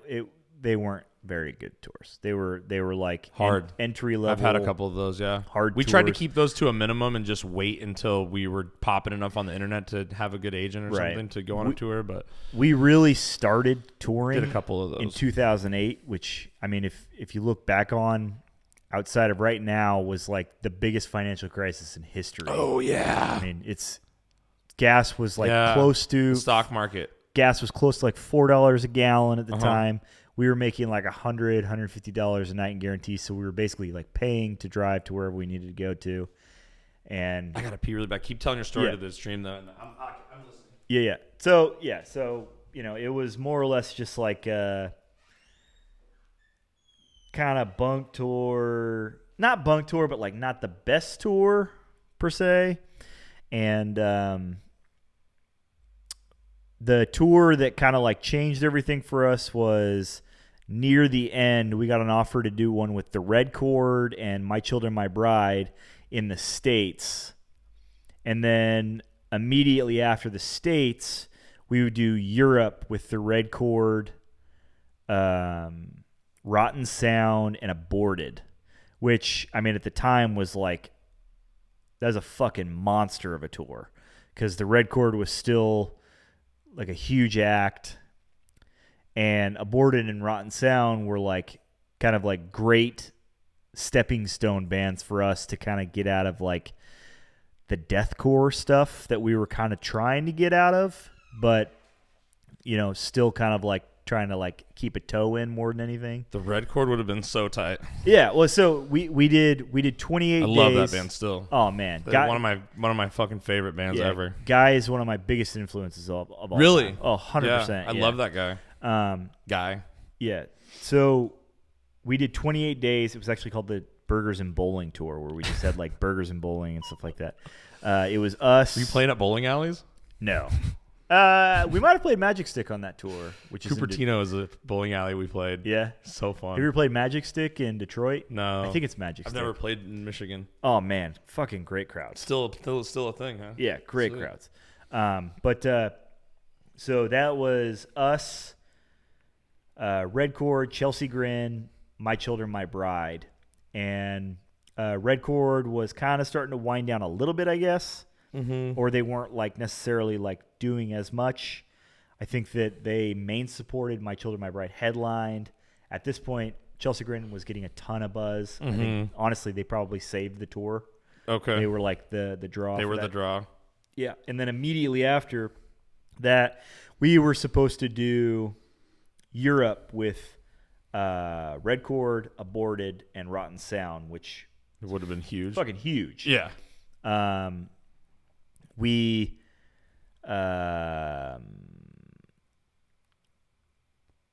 were asked to drive to New Jersey to fly out of New Jersey to get to Europe. So we drive and pay for like your car to be parked at the fucking airport. We had something worked out. I think Weird. A rental. Our management company we were with Good Fight, which is in New Jersey. Mm-hmm. So I think that we were just going to keep our van there. Yeah. And it was like a 3-day straight drive. Like I've done this drive countless times at this point, where you start literally 3 days, nonstop driving the entire time. Switching places. No breaks. Stuff. Yeah. Sleeping in the van. You're just fucking delirious by the time you get there. We get there, and literally the day that we get there, this was when sidekicks were kind of becoming a thing. So, dude, if you had a sidekick back then, you fucked. You fucked if you had a sidekick. I had a sidekick. You would have a sidekick. Absolutely racking up a bill because I didn't pay any of my bills yet. I was a fucking idiot. So I see this post that says volcano erupts in Iceland. Oh. Could be a problem could be like a worldwide problem. Within an hour of us being there, we get a notification that our flight has been delayed. So we sit in an airport basically for like a full week. A whole week? In the airport? Or no, in a hotel. Oh, a hotel. We sit in a hotel in New Jersey for a full week and just kind of go like, what the fuck are we doing, you know? Right. Tour had already started. Red Chord couldn't make it over either. And, at that point, they were just like, probably the best thing for us is just to scrap the whole thing. So we didn't end up getting to get to do that. So it's just expensive to go to fucking. My first European tour experience was scrapped. Ripped away from you. Yeah, and it was with like fucking amazing bands. That you loved. The tour would have been awesome. Yeah. We It's like us getting a crazy Euro tour with one of these, Born of Osiris or something. And we were set to be on a bus. You know, I mean, it was like it would have been absolutely the dream for a young kid, because I was 20, not even 20 yet at the time. That's wild. When that would have happened. That is wild. And that was kind of like there was already kind of like it was already kind of rocky in the band. Yeah, because we had already went through a handful of drummers, and I don't know why, but drummers are just tough. Was that a breaking point for you guys? Kind of. Did you break up after that, or how long were you guys in a band? I think that it probably ended up being sort of like the straw that broke the camel's back. But that just sucks, because it's like you still had all the opportunity. You know what I mean? Sorta. We were. Rise was very great to us. They took really good care of us. They threw the best management that you could ask for. Carl Severn, fucking awesome guy, amazing manager for us. He really took good care of us. I think Rise's plan for us was different than our plan. I think they wanted us to be like a Whitechapel band, and we wanted to be like a death metal band. Right. We were already writing stuff that was very like, fast. That was like fast, technical, super Did you guys play death with metal. Misery Index and Despised Icon? Yeah. Yeah. That would have been the last time I saw you. Yeah. That probably. was Despised's last show. Probably. And you guys played that with the Odious local band from here? Maybe. Yeah. I'm pretty sure that was it. Misery Index and Despised Icon, though. You play with both of them? Yeah. No. I think you opened up. They did a because you didn't tour with those bands, right? No. So it was like you opening the local show. Yep. They did a Canadian metal tour, and there was this band called the Plasma Rifle on it. Do you remember that? Yeah. And it was they them. Shred. And it was, they shredded. They shred. Beneath the Massacre headlined it. Yeah. And then I think you guys opened that show because it was Misery. No, you didn't play. Maybe that show? I don't. I think you did. They all kind of blur together right. at this point. Sorry. I know I played with Despised Icon a handful of times. Misery Index. But sorry. Anyway. Yeah. So basically, Rise. They threw a bunch of stuff at us. Didn't work out. They were kind of expecting us to be one thing. We wanted to be something else. Sure. We didn't really pop. I think the way that Rise probably wanted us to pop. Right. Because we were like this kind of like fringe in both worlds bands. Death metal wasn't as big as it really is like now. For like the deathcore kids like Lorna Shore now and stuff. Yeah. You know what I mean? Like they want more blast beats. Yeah. And they wanted more breakdowns back then. We were like, we wanted to play with death metal bands, but Rise wanted us to play with deathcore bands. So there was always kind of like this like before deathcore was even like a thing. It's just like this metalcore thing people are doing with breakdowns. Yeah. Like Chelsea Grin was kind of like the hot pioneer stuff. In a way. Yeah. Honestly. 100%. Of being a band that plays only breakdowns, Chelsea Grin pioneered that shit. Those guys, I don't think they really get enough credit for being a true pioneer of at least deathcore. True. And the Red Chord, for that matter. Yeah. I think the Red Chord needs more credit for being. They're kind of more of like even progressive deathcore stuff. For like sure. Maybe like on the tech death side. Yeah. Even. They kind of, and I hate to be like the genre guy. I'll say 5 genres and then I'll feel like cringy after I say like all these genres, like I'm the guy at the, no, it's called progressive. Technical, you know what I mean. It's metal. I know Whatever. It's all metal, but it is interesting to kind of break it down and see who influenced what. For sure, you know what I mean. Yeah. So Rise didn't work out, and you guys just said, "Fuck it." Yeah, we weren't. Some of the members weren't getting along overly well. I was always kind of Switzerland in the band. Like I could play, both sides and be like cool with everybody for the most part. You were the referee. Yeah, and it became a lot. And I think that at that point, Taylor had either quit or said he was going to quit because he wanted to kind of like wasn't feeling it, slow down and be more of like an adult. I don't know how else to put it. It happens. He has like a kid and stuff. Yeah. And good job, money. Yeah, and people like those things. Yeah, and in that kind of like downtime, I got offered to sing just to fill in for a tour for I Declare War. Yeah, how did that come about? Because that's on my list too. How did that come about? It was so out of the blue. Did you like that band already or know of them? So I we'd played a ton of shows with them. There was like a couple bands that were like brother bands for us. Like there was because they're from Washington, right? Seattle. Yeah. So there was a band called Open Fire, which was from Tacoma. I vaguely remember that. Was that like a melodic hardcore band? Melodic hardcore band. Yeah. That was a cool band. I remember them. They were like good friends of ours. Counterpartsy, right? Sort of before Counterparts. I don't know what Counterparts sounds like. Okay. But kind of like Ghost Inside. It kind of sounds like Ghost Inside. More hardcore, yeah. Or It Prevails, kind of. Yeah.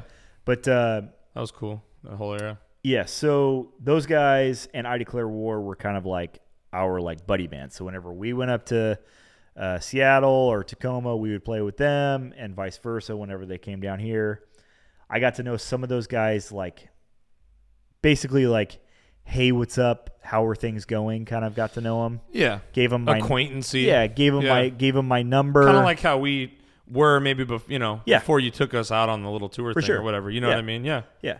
And that's how it is with a lot of people. Yeah. I think that I gave them my number because they were looking for somebody to record with, and we had went to this guy named Stephen Hawk, who he still puts out amazing albums.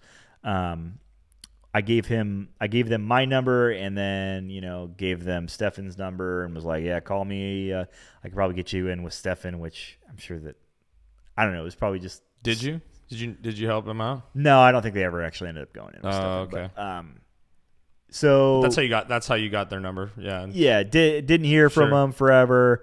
And then I was fixing my best buddy's mom's flat on the side of the road, and I got a phone call from like a Washington number. Picked it up. Weird. You remember exactly where it was? Yeah. And picked it up. I believe it was Brent, who at the time was the bass player. And he's like, hey, man, John is quitting. We have Nick Arthur filling in for the first half of a tour. He can't do all like 30 days or whatever. Would you be interested in filling in for the second half of the tour? We would fly you in to Florida to start. And you're like, fuck yeah. I was basically just like, let me talk it over with the guys, those Lebanese guys. And they were, I was more or less just like, hey, this is like not a permanent thing. I think it would be kind of fun to do.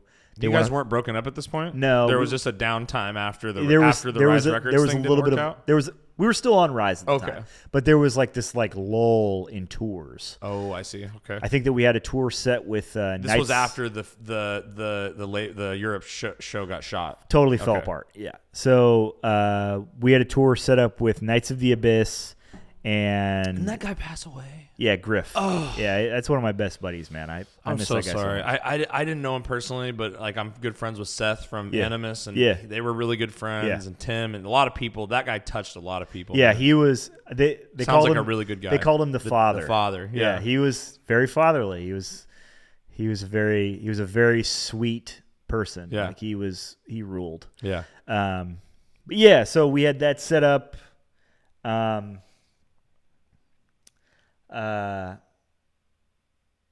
I basically told Kyle and those guys, like, not going to be a permanent thing, just to fill in. How'd that work? They were like, that's cool. Just like, let's not make this make this a full-time thing. We kind of, we got to keep on track. They were worried about you getting too busy with that. Yeah. Yeah. And I was like, natural. I was like, dude, no way. Yeah, don't worry about it. Not really my thing. The guy she tells you not to worry about. Right. I feel like that. Yeah. Yeah. The guy she tells you not to worry about. Yeah. It's funny because I went into it being like, I'm not really a huge fan of this band really necessarily. I just thought it would be a ton of fun. And you fill the gap. You do the. You do the. You kind of you have the sound. Yeah. Yeah. I can do some of the gutturally stuff. I don't want to. Are you a Pathology fan? Do you like John's vocals? I liked. Get along with that guy. I liked one of the records that he was on. Why did he quit? You don't know, or can't talk about it? I don't know. It doesn't matter. There's a lot of stuff that goes into that world where I have a hard time diving too deep into because you weren't around. Well, because a lot of it is personal, and a lot of it is also. There's a lot of stuff that I don't know how much interest I have in trying to defend myself for shit that he has done. Oh, okay. That I just don't want to stir up any shit on. Okay. So it's a loaded thing. It's loaded. Okay. Yes. That's all we have to say. I keep my mouth shut on a lot of stuff that I probably shouldn't. Okay. And I think that I deserve a little bit of thanks for that I don't necessarily get. I'll thank you for it. Thank you for it. But you're keeping the peace, Jamie Hanks. Yeah, Jamie Hanks, the man of the peace. That is my goal at all times. Keeping the peace is to be just you are neutral. one of the most peaceful people. Me and the guys were laughing about it on the way home from tour. Yeah. Which we can talk about in a minute after you finish your story, but because you're just like the nicest, chillest guy, and then you just turn on on this evil person. Yeah. So we'll talk about that the Jekyll and Hyde thing in a minute. But I declare war is the guy that she tells you not to worry about, and you're like, I'm not going to join this band full time. Don't worry about it. And then those who lie beneath just naturally. I kind of see the things falling apart in those lie beneath. Right. And at this point, it's like, I've been given this opportunity where lots of time going by with nothing being done. What are the signs? What are the signs? Not a ton of productivity happening. Productivity, yeah. And music being written, recorded, shows being booked. The big thing for me at the time was like I was fucking dead ass broke. I mean, like not a goddamn dime to my name. I got my first, I got like a little bit of money playing music for the first time in I Declare War, and was like, because they're like, I'll pay you to fill in. Yeah. So you're like, I'm a pay hired gun. Yeah. Now. Yeah. So I was like, this is kind of neat. And then I think on that first run, I hit up Guy from the Red Chord to come out and watch us, and I was like, what do you think, man? What do you think I should do? And basically he's like, obviously, you have a baby. Right. But you also have, some stuff that you need to kind of like take care of. And finances a lot of the time can be important. And there's also a ton of buzz behind I Declare War. Yeah. Because the Chelsea Grin thing, right? Kind of? Like the breakdowns being popular kind of thing? Yeah, yeah. Like that's just massive breakdowns and like, Malevolence. I don't think John ever actually toured on Malevolence. I think I might be the only. John and Nick me and Nick, I think, are the only singers that actually toured on Malevolence. Okay. I could be. I didn't know there was another guy. I thought it was just you. So Nick Arthur is the singer of Molotov Solution. That band fucked so hard, dude. Great band, great guy. One of the hardest fucking bands. He filled in for the first 10 days. Molotov was still a thing. He didn't want to like go any further than that. I think that he had like prior plans or something like that. Long story short, I took the second half of the tour. I fly in, and it's literally like just go, Yeah. So first tour was For the Fallen Dreams, Sick. Legend, Together. Oh, so that was kind of cool. He was doing double sets? No, it was the For the Fallen Dreams singer was the new guy, the Dylan, other guy. right? Yeah. And then Chad was in Legend, and then the Contortionist and us. It was amazing. The OG Contortionist when they were heavy. On Exoplanet. Oh, the Exoplanet Cycle? Yeah. Stop, Jamie. It was fucking amazing. There's at least 2 people listening to this that are like, oh, fuck. You know what I mean? That's just the best. I love the new Contortionist. Don't get me wrong. I love Michael Sard. Yeah. But goddamn. Side note, Clairvoyant, I think is... that's the most beautiful record of our it's the 2000s. songbird of our generation. Yeah, it's unbelievable. It's absolutely beautiful. All their stuff is great. Yeah, was it Cog? What's Language? the first one they did? The first, Language. Language. I listened to the fuck out of that album. Yeah. It just it's so enjoyable that it goes by like that. Yeah. Because you're restarting it over and over again. That band doesn't get nearly enough credit for being absolutely unbelievable. But they're basically like 2 bands. They're like 2 separate bands for sure. The eras separate them, and that era was fun, and I loved it. They're like Tech Turnstile. Well. Yeah. Where they were like, I don't know Turnstile as much. Turnstile was like a hardcore band, and then they turned into like a a skate rock band kind of. Okay. That's what is Turnstile, the band that everybody's freaking out about that played Kimmel and stuff? Yeah. Yeah. I don't see it. I don't get it. It's okay. I appreciate it. Glad it makes people happy. Sure. It doesn't sound bad to me. It's just not something I'm not my thing. Spend a ton of time. Not my thing. That's just the honest. But anyway, so so you guys go on this fat tour. Yeah, go on this tour. How did that tour go? I'm like, fuck, man, this is slap. This is pretty great. And already within like that tour, they were going like, what do you think, man? You think you want to do this maybe a little longer? And I'm like, You're like, I'm not looking committed for a relationship, guys. Yeah, I'm still committed to those Lie Beneath. And then they were like, well, the next 2 tours we have lined up are, the first one was us, Chelsea Grin. Was it the Miss Chapel? May I, okay. Veil of Maya, Oceano, Chapel. Dude, bring back. I know there's a lot of bands that are headliners now, and it's just never gonna happen again. Yeah. It's just like the N64 or like Old Portland. You can't just want to go back to the old days. But those tours were stacked. Yeah, the tours were so stacked. And then the next one was, I think it was Chelsea Grin again. I can't remember. It's kind of a blur at this point, but Chelsea Grin again, I think. Veil of Maya, Whitechapel. Acacia Strain, Whitechapel. So I have that flyer like, burned into my head. It was a red flyer. Yeah, it was a red flyer because I had that burned in my head because it was one of the best concerts I've ever seen. Yeah, it's like that was such a stacked bill. It's like two guaranteed, gonna sell out everything that we do tours. Oh my God, that was such a good tour. And I'm like, I don't want to make any guarantees yet, but you guys really, you got to let me go on this run. Like, just, Yeah, you got to let me do big things. It's only fair. You guys aren't doing shit anyway. Yeah. And I'd be like, you guys aren't doing shit anyway. If it was my band, I'd be like, you guys can sit here and write an album while I'm while I'm gone. Yeah. I'm doing some shit. They were the guitar player was our like day-to-day manager at the time. Okay.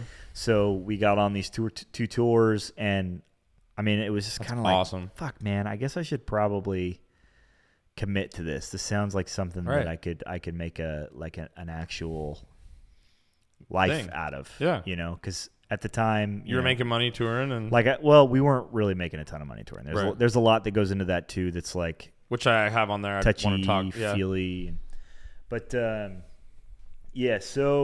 from there, it was just like, hey, I'm gonna do this. I would love to stick around with those Lie Beneath. I would love to, play with you guys as much as I can. I would love to even tour with you guys, but I understand that if so that was a devastating blow to them, though, kind of. Sorta. Yeah. I think that they knew it was going to happen. They had to. Yeah. I mean, or at least consider that it might, even if you were honest about like you wanted it to be a one time or a fill-in thing, but then it's like, you got to weigh like, I'm doing this. And this band's actually doing stuff. Look at the opportunities that I'm being given. Now, I mean, you could have gone back and used your connections and stuff to help grow. Those who lie beneath if it stayed together. I mean, you can't play fucking what if, but if. But you know what I'm just saying. Sure. Like, hopefully that I mean, you're still in the band with Taylor and you're still good friends with Kyle, so everything's cool. Yeah, which is cool. Yeah, it's you got to be cool with your boys when they go off on a. You got to be. If you love something, set it free. Dude, it'll come back to you. I've been saying it for years with I Declare War, because there was a point where we did have a ton of member changes. Right. And my thing was always very clear with people. If you find something better, if you find something that is gonna benefit you in the long run and is gonna take you further in this industry, because this industry is so small, difficult, take it. Yeah. Go do that. And people did. I was. You have to feel my that band way. was a stepping stone band for like the first like 4 or 5 years. Right. Like at one point, I Declare War was over half of Enterprise Earth. Oh we yeah. were just like, we were like a perfect stepping stone for that band. Yeah. Yeah. So I don't think any of those guys are in the band anymore. But was Rob in I Declare War, or just maybe you don't know Rob? I don't know. I don't know Rob. He was a bass player. Bass player. He used to play for Prestige. You remember a band called Prestige? A local band? Yeah. Jacob. I fucking loved Prestige. So Jacob, the guitar player, he has a band called Night Watch or Nightwish or something like that now. Okay. He played guitar. I keep up with Justin. He's still the vocalist is still doing stuff. Are you talking about a Prestige? Yeah. Yeah. He played guitar in Prestige. The drummer's doing big shit and too. And he played guitar in I Declare War for 4 or 5 years. Okay. Oh, okay. But So he was in Prestige too. Yeah. Okay, and I Declare War. Okay. Yeah. I Declare War is just like a vessel. It's like it's a rite of passage. It's like coming of age. Yeah. It's like when do I get to be in I Declare War? Yeah. No. Yeah. Well, I'll play guitar for I Declare War. The thing that drives me kind of crazy about it is like they people always talk about like we've had so many member changes and stuff like that, and we've had this and we've had that, but the reality is like we're basically like a DIY band, right? That's been around for a fucking like forever. It's like the Guar of deathcore. Like it doesn't matter who's behind the suit. It doesn't matter who's on the team. But John has been in the band for like a decade. I've been in the band for like 12 years, and then Greg, and Garen have both been in the band for like 6 or 7 years at this point. So there's not actually as much transition as you'd think. The major transitioning happened when we were touring like 300 fucking some odd days of the year. Yeah. And we were still making like barely any fucking money.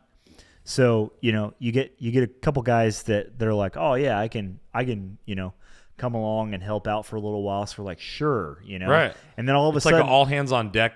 You got to feed the machine. Yeah. You have to do it to feed the machine. Yeah, and it's not like, everybody can feed the machine. It's like these guys aren't members, guys. Let's pump the brakes. You just because you see guys on stage with you doesn't mean that like we got like, oh, new members. It's like, no, these guys. They're trying to announce. Yeah, it's like, dude, take it easy. They're probably not going to be here in a couple months. Yeah. It's a high turnover. These are just our buddies that came along that John and I work well with. And, you know, there was this like point where, you know, people called us like a revolving door. And it's like, we're not really a revolving door. You're a staple. We just had expectations where people were going to leave. Right. Yeah. Like I can't. A revolving door implies that there's issues afoot. Yeah. A revolving door implies that like so and so is impossible to work with, and that's why. Right. And outside of one drummer, which isn't. It's not important. Yeah. Outside of one guy, we were never really like a hostile group. We always we all got along really well. Right. There was just always like, you know, a gateway for somebody to get into something else, or, you know, like that's cool though. You guys were smart about it in the way that you were realistic about it, and it created opportunity that like, hey, if your band isn't doing shit right now, or if you're trying to get into this and you have time and you can tour, we got a fucking job for you. We got some strings you can or some skins you can beat, or some strings you can play, because we got tours booked. So and we don't have permanent members. It almost works out to your advantage sometimes, right? For sure. I mean, it's also a bit of a disadvantage too, because like we got to keep like teaching people new stuff. But I mean, like we were touring so much that we had a drummer at the time that we all loved, that most of the touring that we were doing, we were flying everywhere. So we were, you know, it was either overseas or we were like flying to start stuff. He fucking it was bad how much he hated flying, like to the point where he was standing the entire flight, like full blown panic the entire time. I don't think that he took like Xanax or anything like that, but he could definitely have used some Xanax. Okay. Poor guy. It was terrible. We felt horrible for him, but you know, he just don't take the job if you can't handle it. I think he had a kid too at the time, and it's just like, man, like if you need to stop doing this, we understand. Like you're just fucking tell us, dude. Just stop. You're manic. Yeah, you need to take care of yourself. Just join a local band or something like that, man. Like just play in your garage for Christ's sake. Yeah, like that sucks. Poor guy. That sucks. I don't want to laugh at his expense, but it is just like, dude, you don't have to do this. Easy, man. Just take it easy. This isn't that important. You've seen the world. You know, he did like you can Europe be done now. You've done it all. Yeah, he did like the really heavy part of our What tour. year was that you joined Out of Clear War? How long have you been 2010 or 2011. How long have you been the only original member of I Declare War? I'm not an original. I will fully admit to that. But you are the only. You're the closest thing to it. So you're the only. I double any other member. Right. That's where I'm at this point. Like, well, You've adopted this thing and taken care of it thus far. So you guys have been all over the world with I Declare War. Yeah. You've been to Europe. How do you? I know when we were doing our little 3-day run, I kind of like picked your brain on it, but it wasn't the time or place really. But how do you? So we've been told by people that are apparently helping us out with stuff that we might be going over there. Yeah. At some point in the near future, and for me, I'm like, okay, how the fuck do you plan on doing that? Because you know what I mean, like, and so I'm basically just curious, like, how does that even just like teach me, you know? Because I don't know what you know, but it's like, you know, for anyone out there that's curious about how bands do it, and for my own knowledge, like, how do you do Europe? How does a band like us do Europe? You know what I mean? Yeah. Like, obviously we'd have to be on a support tour, which is what we're told that's what it might be if it happens. Yeah. And so, you know, it's like, what are the boxes that you have to fucking check to go and play deathcore shit in Europe? You know what I mean? Sure. It seems weird. It seems, even now, people are telling me it might happen. I'm like, okay, like, it doesn't sound like a realistic thing to me. So I don't know. I think we'll see. I think the biggest thing for me that I found with any overseas touring, Europe, Australia, anywhere, is... You've been everywhere? You've been to Australia? Australia, Japan. Where have you been to Japan? I Declare War went to Japan. Yeah. I want to go to Japan with you. It was fun, man. Can we go back to Japan, Dad? Japan's Come a crazy on, Dad. one. Let's go to Japan. Japan's a crazy one. Let's do it. Yeah. Honestly, the biggest thing that I can say is find a good booker. Find an honest booker. Are we talking a promoter, a booking agent? Booking agent. You know, obviously, like Avocado is a big one over there. You know, Marco is a great booking agent. I'll have to figure out how to get those people to acknowledge my existence, but we'll get there. Maybe get your manager to talk to somebody, because going over there by yourself is impossible. Tough. Hard. It's very tough. We were lucky enough that we did a support tour we were kind of like, we had some good buzz in Europe, and they had some good buzz in the UK. Keep that in front of your mouth, just so people. It's okay. You can move it around as much as you want. We had some good buzz in Europe. They had some good buzz in the UK, and we just kind of, you know, got thrown to the lions. But the big thing that you guys had good tours. You were on good tours with good headliners, right? I wouldn't say it was a good tour. Okay. It was just. How many times have you been to Europe with I Declare War? 6, 7 times. Jesus Christ! Yeah, that just quite a few. Awesome. I want to go. I want to do that. It's a ton of fun. It's a grind, and even still to this day, like, basically when you're going over there, you're typically dealing with somebody that's either German or Eastern European. So the language barrier is a little bit broken. So you got to kind of like work through things a little slower. There's typically like a little bit more of like a delay, just because Europe just in general is a little bit more laid back. They don't take work as seriously as America does. They don't want to work themselves to death. Oh, so they're kind of relaxed at like the show employees and stuff at the bars and stuff that are like during load in, and like all these all these employees that you run into that kind of help you every day on tour get along with the show. They're kind of moving slower. A little bit slower. Huh. But I've never heard that. The booking agents, they actually take weekends off. Like, don't talk to them. You can't. Good luck getting a hold of an agent on a weekend. You know, stuff like that. At least in my experience, I'm sure that, you know, if you get up to like a bigger level, you know, you're playing with like a Heaven Shall Burn or something like that, or Carnifex or something like that. There's probably like an on call whenever you fucking need the guy. He's got you. But it's always just kind of like slower. And also, I think the big thing is you just got to kind of like jump, because it's so bizarre taking an airplane across the fucking world to do something that. What do you mean you have to jump? Like you gotta take the opportunity if it's there? You just got to jump, man. You just got to like go. Just like, you can't think about it too much. You just have to go. Yeah, because you're gonna lose. You mean that financially? You're gonna lose money. Like, it's almost guaranteed. But it's part of the.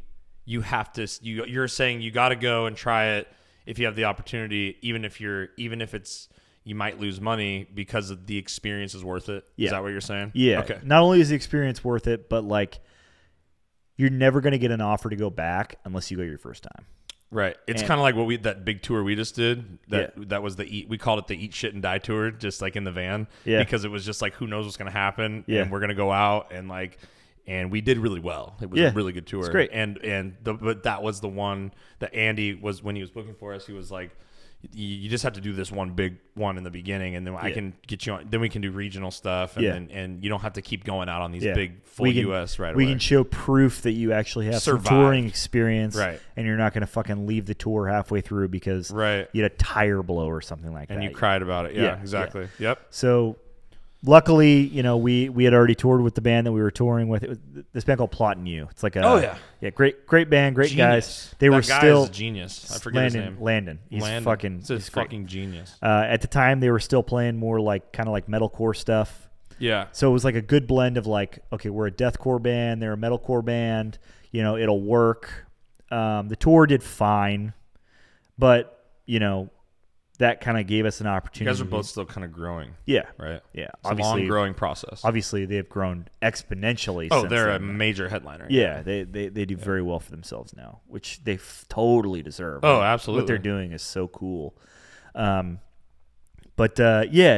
you know, if you just don't try it, and you're probably going to eat a little bit of shit. Luckily, we were lucky enough that we didn't eat shit our first run. The second tour we did, we kind of ate shit a little bit because we headlined. Just expenses were too high? Expenses were a little bit high. We took out like bands that we thought were going to be kind of like.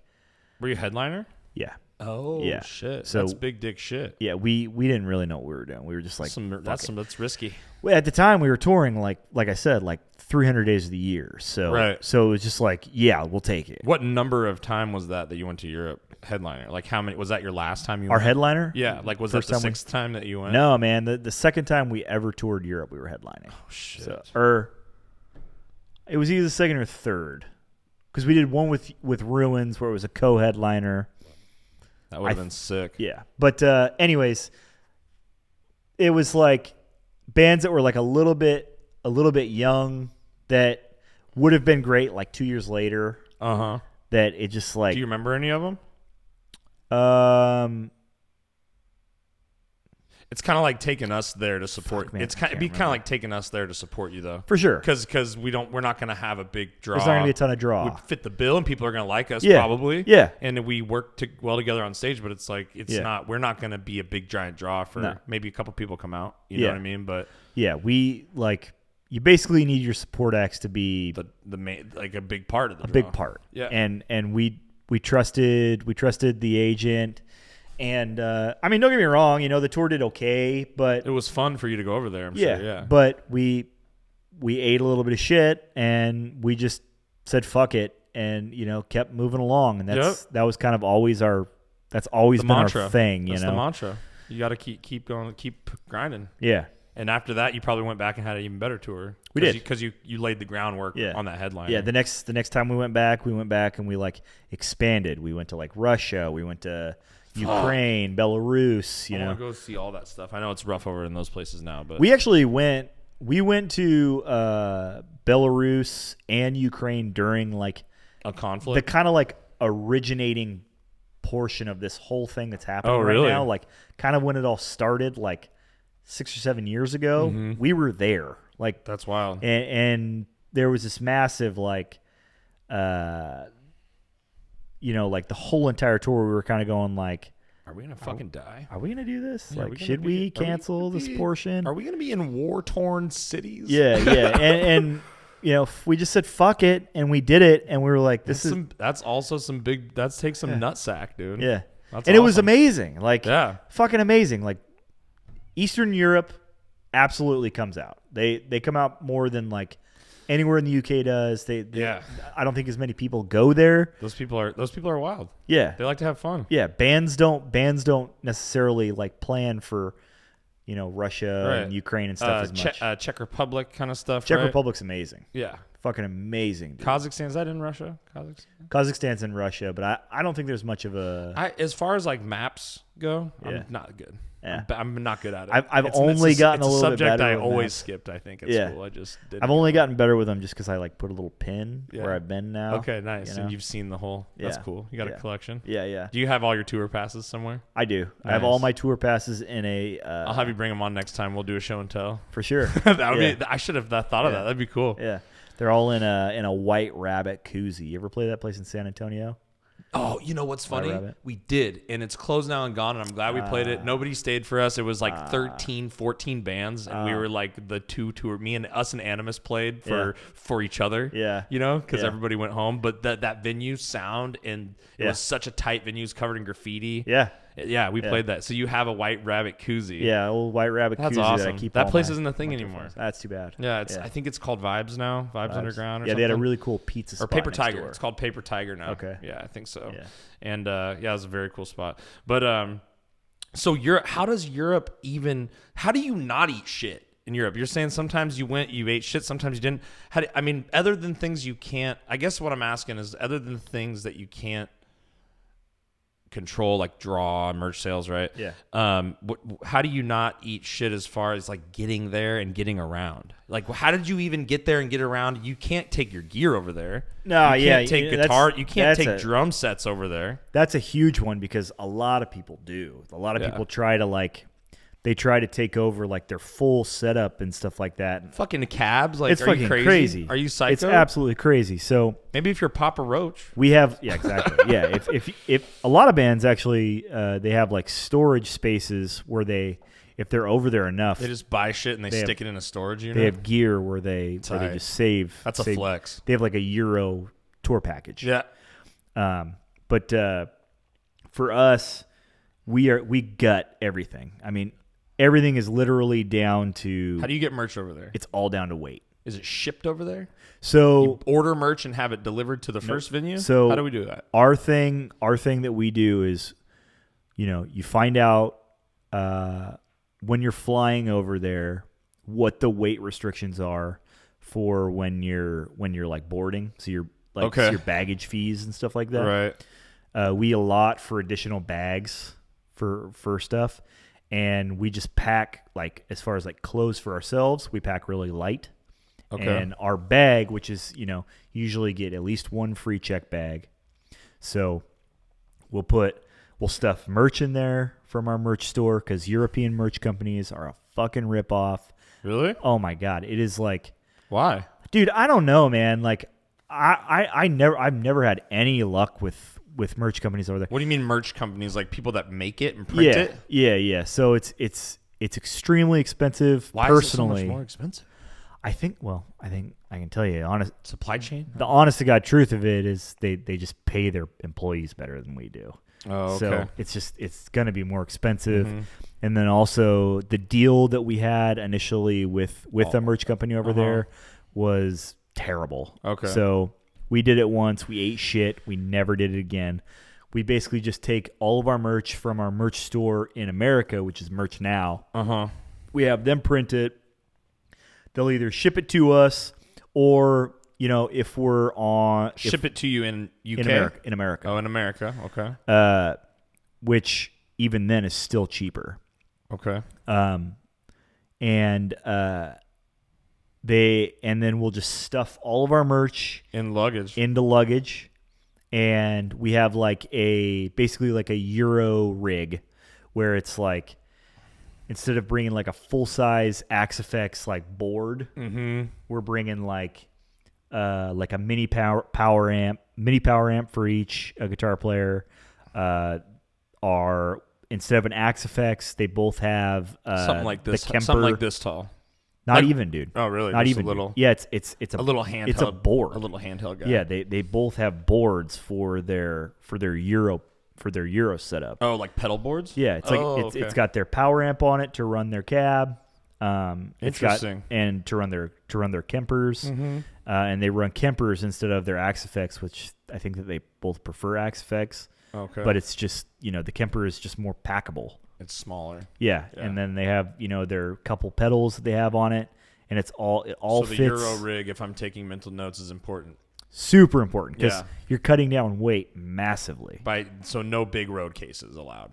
Fuck no. Yeah. That is like, you're going to go from like, you know, $300 in luggage fees, $200 in luggage fees, to all of a sudden you're like $1,000 in luggage fees. Yeah, it's a lot. We did it. We did guitars really stupid the last time when we went to Austin. Yeah. To kind of break out of the COVID lull in shows. We played our first show in Austin. Yeah. Which was fucking wild. Yeah.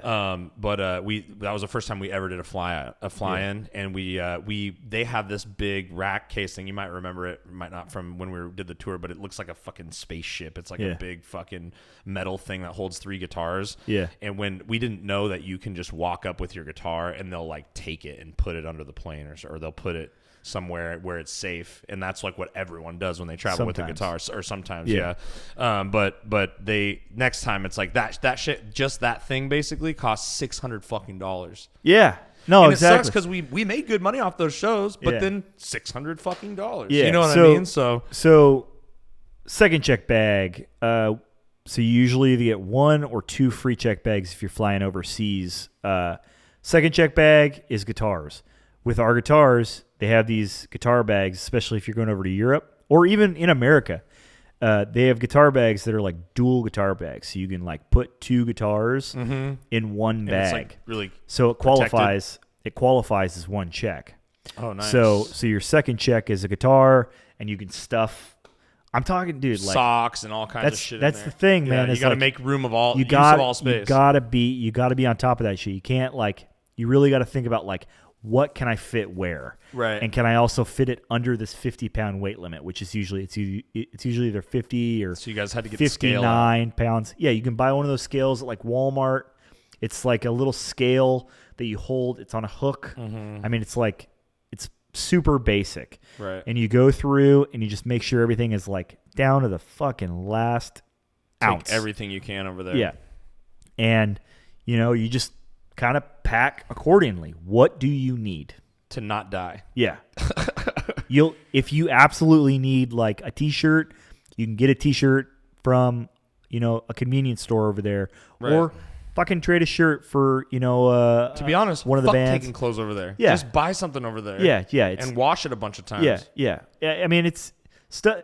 You need necessities over there. You need to get your merch over there. Yeah. You need to sell merch. You need to get stuff that's going to help you make money. And is also gonna that you're not gonna lose money on. So like those big rack cases. You got to think about it as a backpacking trip with like music gear. Yeah. The big rack cases, the fucking your in-ear setups that are like in these like huge racks with like all your other bullshit. Fuck all that shit. Right. It's like it's time to nut up or shut up if you want to actually make an income off of touring and not spend like $2,000. Like, dude, one of the times we fucked up and we were over by like, I don't know, a couple pounds or something like that. And we absolutely couldn't figure out what to do with it. It cost us like $300 fucking bucks.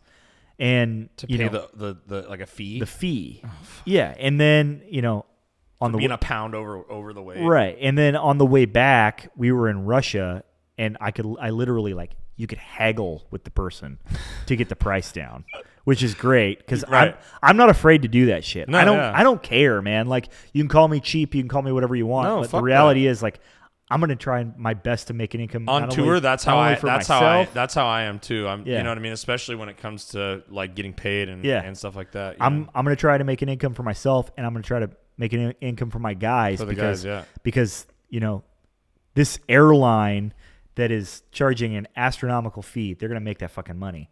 I'm not. Right. You know what I mean? And I need that money desperately. Right. Because van fees, if you're in like a Sprinter van, which rent a van over there, I highly recommend doing a van and driver over a bus in Europe, especially your first couple times. Yeah, because a lot of people they'll do. Is it hard to drive over there if you're from America? I've never driven. We've never driven. We've always had a driver. Okay. It's like you got to know somebody that knows the lay of the land. I want to say it's like a standard. Like you can't just like go over there and do it yourself. Maybe you can, but you have to get like a license probably. Probably that makes sense. But so we did Sprinter van tours with like bunks in it for years. So there's bunks in the Sprinter. So sick, dude. Clutch. Sometimes they have like a little like. Fuck, dude. Do we have those here? Do they have Sprinters with bunks in them? I've looked around for years. Special European car. Yeah, but there's some of them that even have like. That sounds tight. They have like bunk space, and they also have like an additional like 3 or 4 feet of space. Living room. No, for storage, so you don't have to have a trailer, so you don't have to rent that as well. And then you'll also have like a little like seating area with like a table. Gears back there. Yeah, you'll have like a little seating area with a table, and there's was it like a Mercedes? Yeah, a European Mercedes. Yeah, Sprinter style. What's going on, America? It's amazing. What's going on, America? I've never seen that. Yeah, and was it a custom company like Bandwagon that kind of builds them? It's always just like a guy. It's a guy that does it. We need to start that business, dude. We had Robbie, this guy named Robbie. Rent him out. He drove for us a couple times, and they own their own vehicle, kind of thing. They just own their own van, and I think that they just like that's so tight. They're like, hey, if you ever need a band or if you ever need a guy in Europe, hit me up. Yeah, they're hustling out. Yeah, and it's considerably cheaper, not only for gas, but also. Do you think the guy still does it? If I wanted to hit him up, I don't think Robbie does it anymore, but there's van guys out there, yeah, and for sure. It wasn't that bad, yeah. Price-wise. A lot of the guys now, we had one guy once that did it. He was from the Czech Republic, and apparently there's a ton of dudes from the Czech doing that do they do like the Sprinter style vans. That's kind of how they make their living, is doing it that way instead of like doing a bus. Okay, interesting. Because there's less gas. Yeah, it's just more fuel efficient. Yeah. I think that you probably need some sort of like different license to do CDL or something. Yeah, like to do similar. like the big buses. Yeah.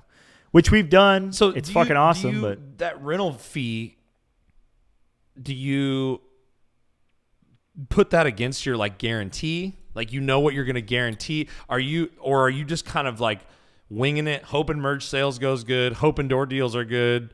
Like, how do you know that you're going to be able to afford the van, the van rental, right? That's kind of my thing. Is it a risk that you take going over there, or you know your guarantee, you're going to get X amount of couple $100, and then part of that is going to pay the $100-some euros a day. Yeah, that goes, because I'm guessing that was 200 euros a day, something like or that, 130 euros a day or some shit. It's normal van rental plus a driver. Yeah, and then you got to pay for the gas too. But you got to be making over a certain amount. Yeah, you basically have to allot for that. Right. So you got to look at what you're making each night, and then you have to say, well, we'll probably make X amount on merch, low ball.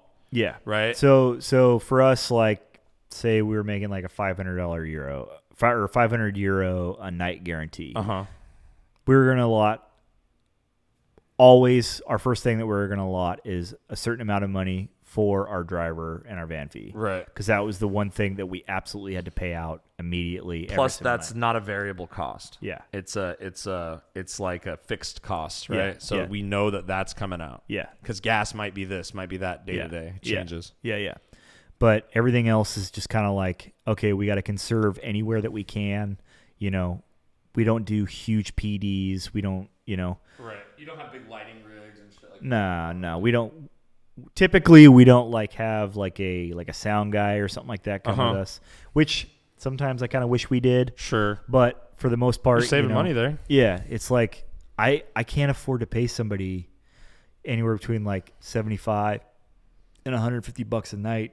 Right. Just to come out and do sound for us for 35 to 45 minutes. It's just, it's not realistic for a band of our size to do something like that and then still expect to make an income. Right, exactly. So how do you make an income? Because for off of this tour, the first one that we did, obviously, we didn't make enough money for us to like each take like $1,000 or something. Yeah. You know what I mean? That anything that would have been worth it. Yeah. And then like income, but I guess how do you make it? You know what I mean? Like I guess when do you start paying yourself out of what the band makes? Because like right now, we have a little bit in like a band cash app, like our bank account for the band, and then we have like a stack of cash from the tour, from the shit we did with you guys. Yeah. We have like a savings account. Yeah. You know what I mean? And there's there's a couple grand in there or something, but it's like, not to go too deep into our finances, but it's like it's not enough to where we could evenly pay everybody. Sure. And then it's more when we think about it, it's like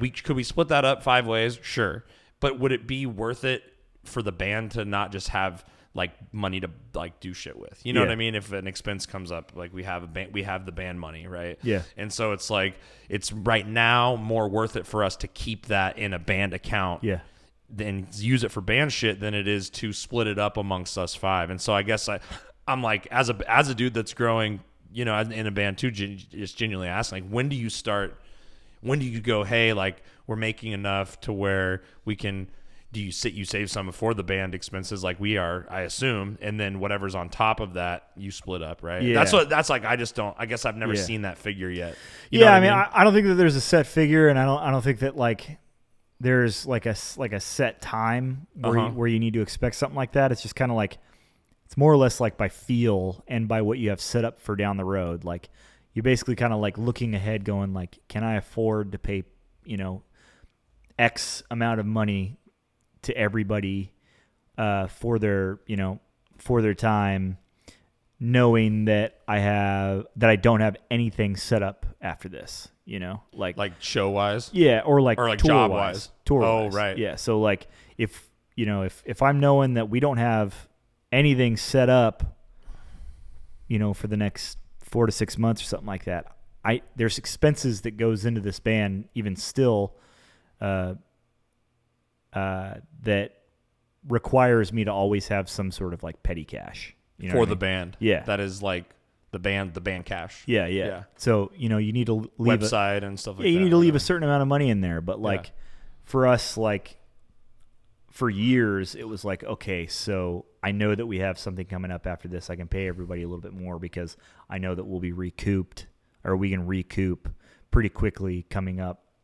With our next tour that we have coming up, or I know that we have like a merch drop happening soon, or we're putting out a new single or something like that, and that shit always ends up bumping your numbers a little bit. And with us, we became kind of a merch band for years, where we would make a ton of our. I'm gonna go to the bathroom. Yeah. A ton of our income was based on our merch sales and stuff like that, and then also. You know, the fact that we're a DIY band now is super important for us, because I couldn't really understand why we were paying, you know, a bunch of people a bunch of money to delegate work that I could do myself. And that ended up being like the biggest game changer for us financially. I don't know what else to say. I got to pee too. Just want you guys to know that.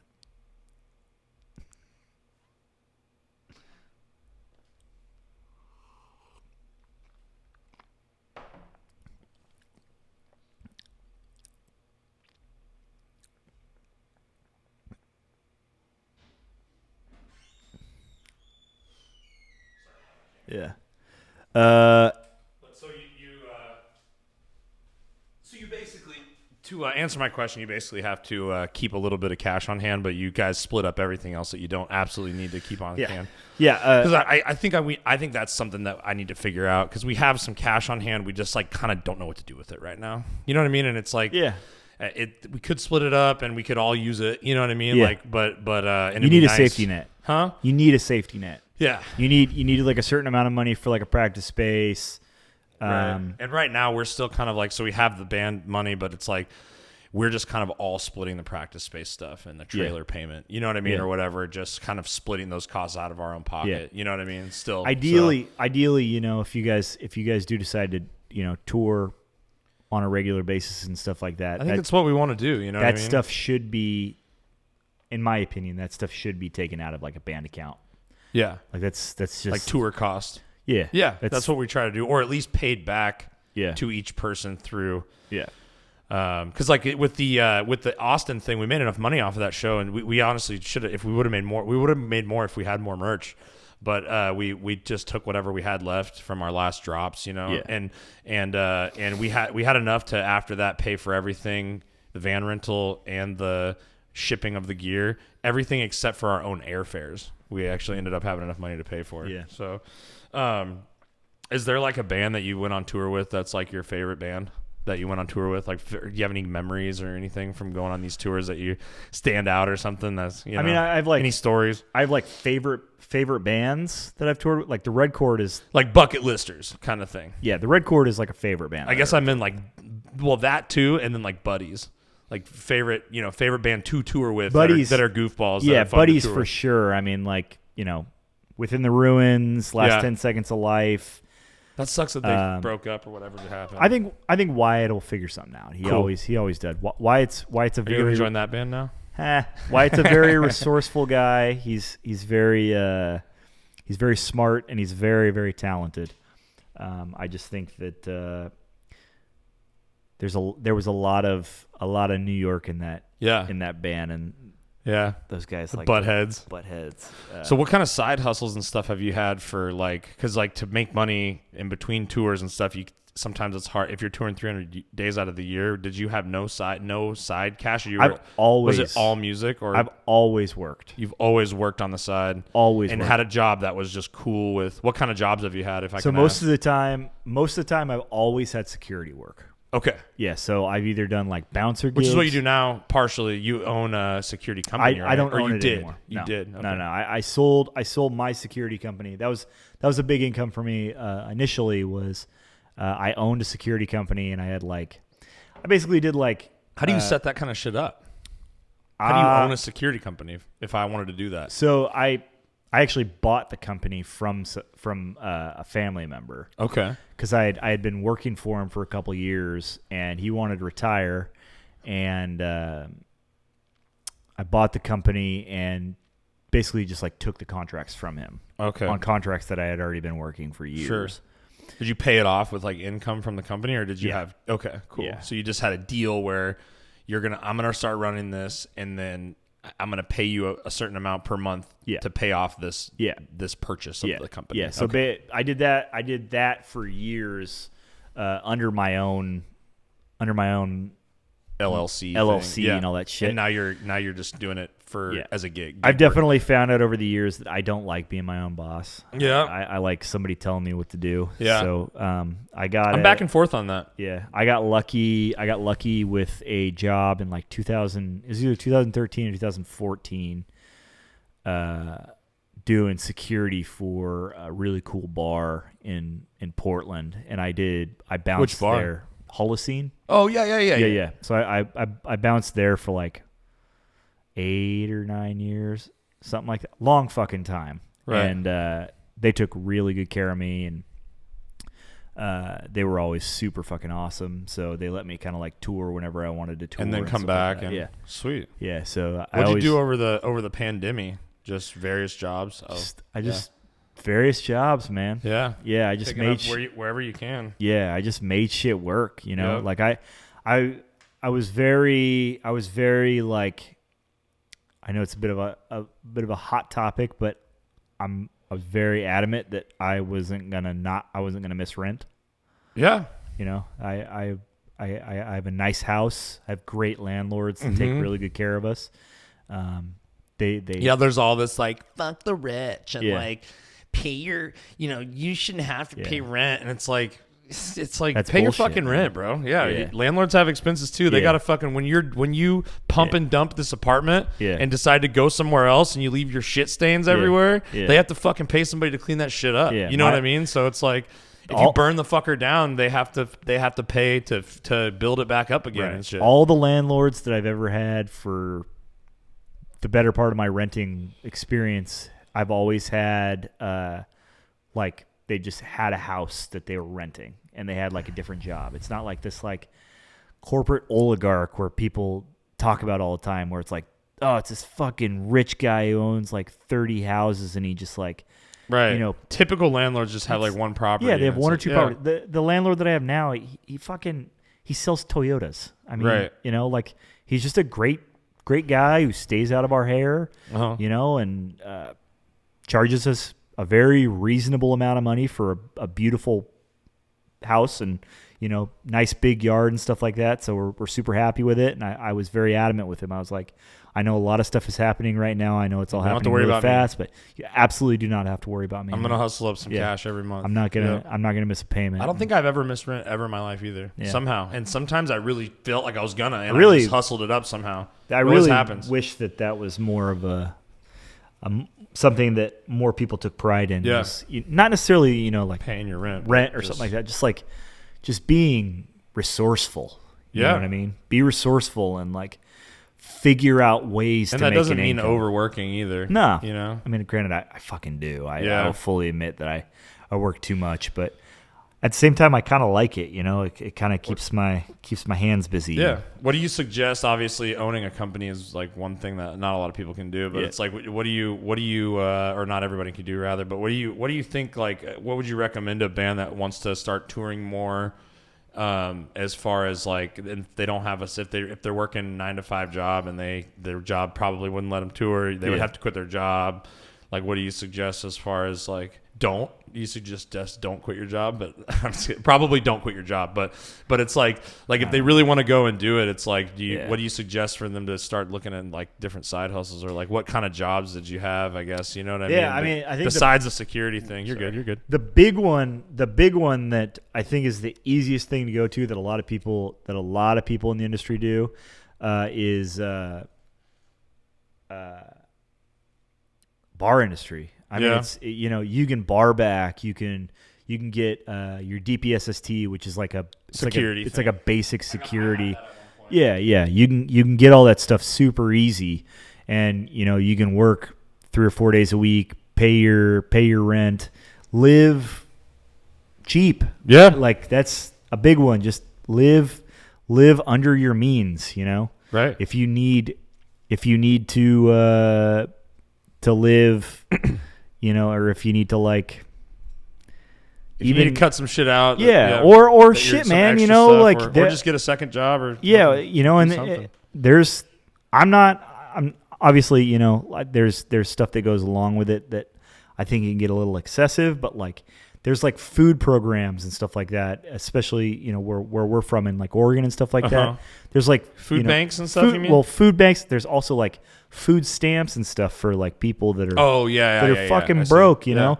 It helps a lot of people out. I don't think there's any stigma with that. I hope not. I mean, we jumped on them when COVID hit. Yeah. You know what I mean? She got tight. My girlfriend got a job. She quit her job that she'd had for 4 years because they kept honey dicking her with this position.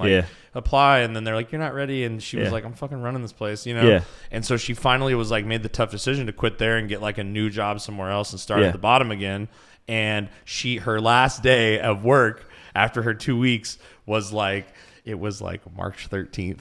Of 2020, you know what I mean? And then it was COVID hit right there. So it's she had no job. Yeah. And the place called her and was we can't hire you we can't start you yet, but we'll still give you your job when it comes back. 2 years later. Yeah, exactly. Yeah. And so she, we needed surplus, or supplementary shit to pay her half of the bills. We're a half and half couple here. Yeah. Same. We're a new age half and half. You know what I mean? We're not supporting each other yet. You know what I mean? So over the last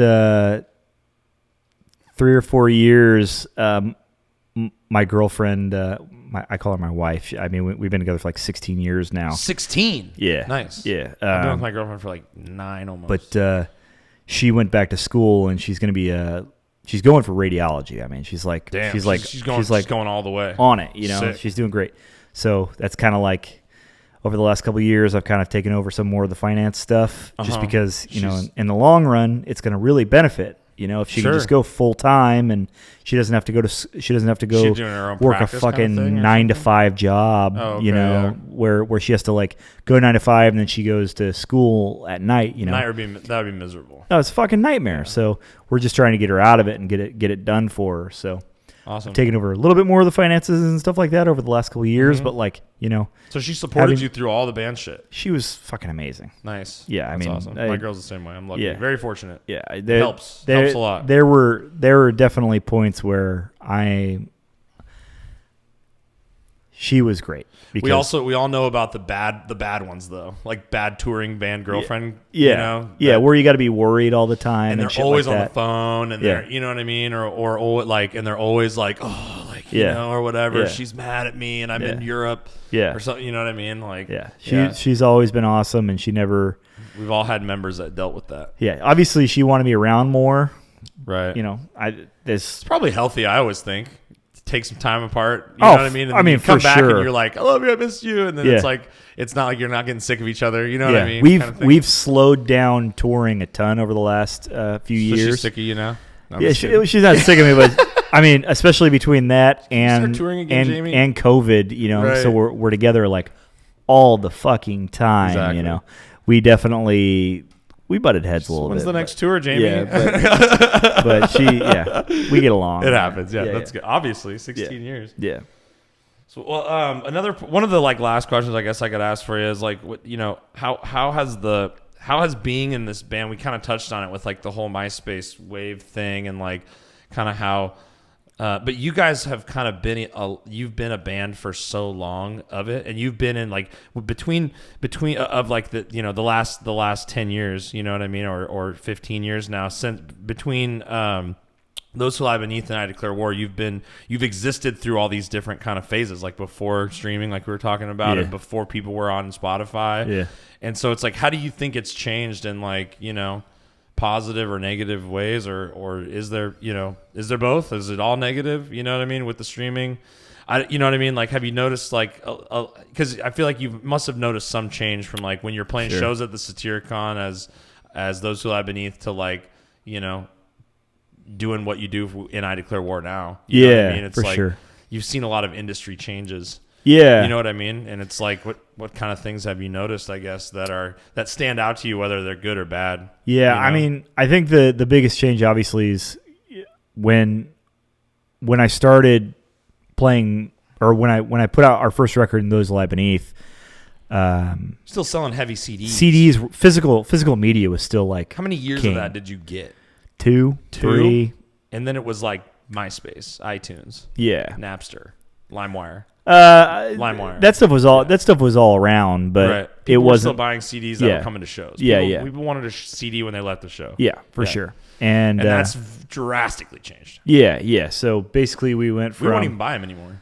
I don't buy it. Yeah, they're expensive as fuck. If you want a nice one with a booklet in it. Yeah, I think the last EP that we put out, I put out like 500 CDs. And that's a lot. That's expensive. Yeah, and then I think I put out like 300 vinyl. That's gotta be $1,300 for 500. It wasn't CDs. Cheap. It wasn't cheap for them, especially for them to just kind of like sit around for a while. Right. I don't miss CDs. I don't either. I never liked them. I collect jewel cases. I like vinyl, but I don't miss cracked jewel cases. No. Losing the book. You know, I don't miss any of that shit. I collect like a lot of dead media. I guess CDs are dead media now too. Like I have like a big VHS collection. Tapes are cool.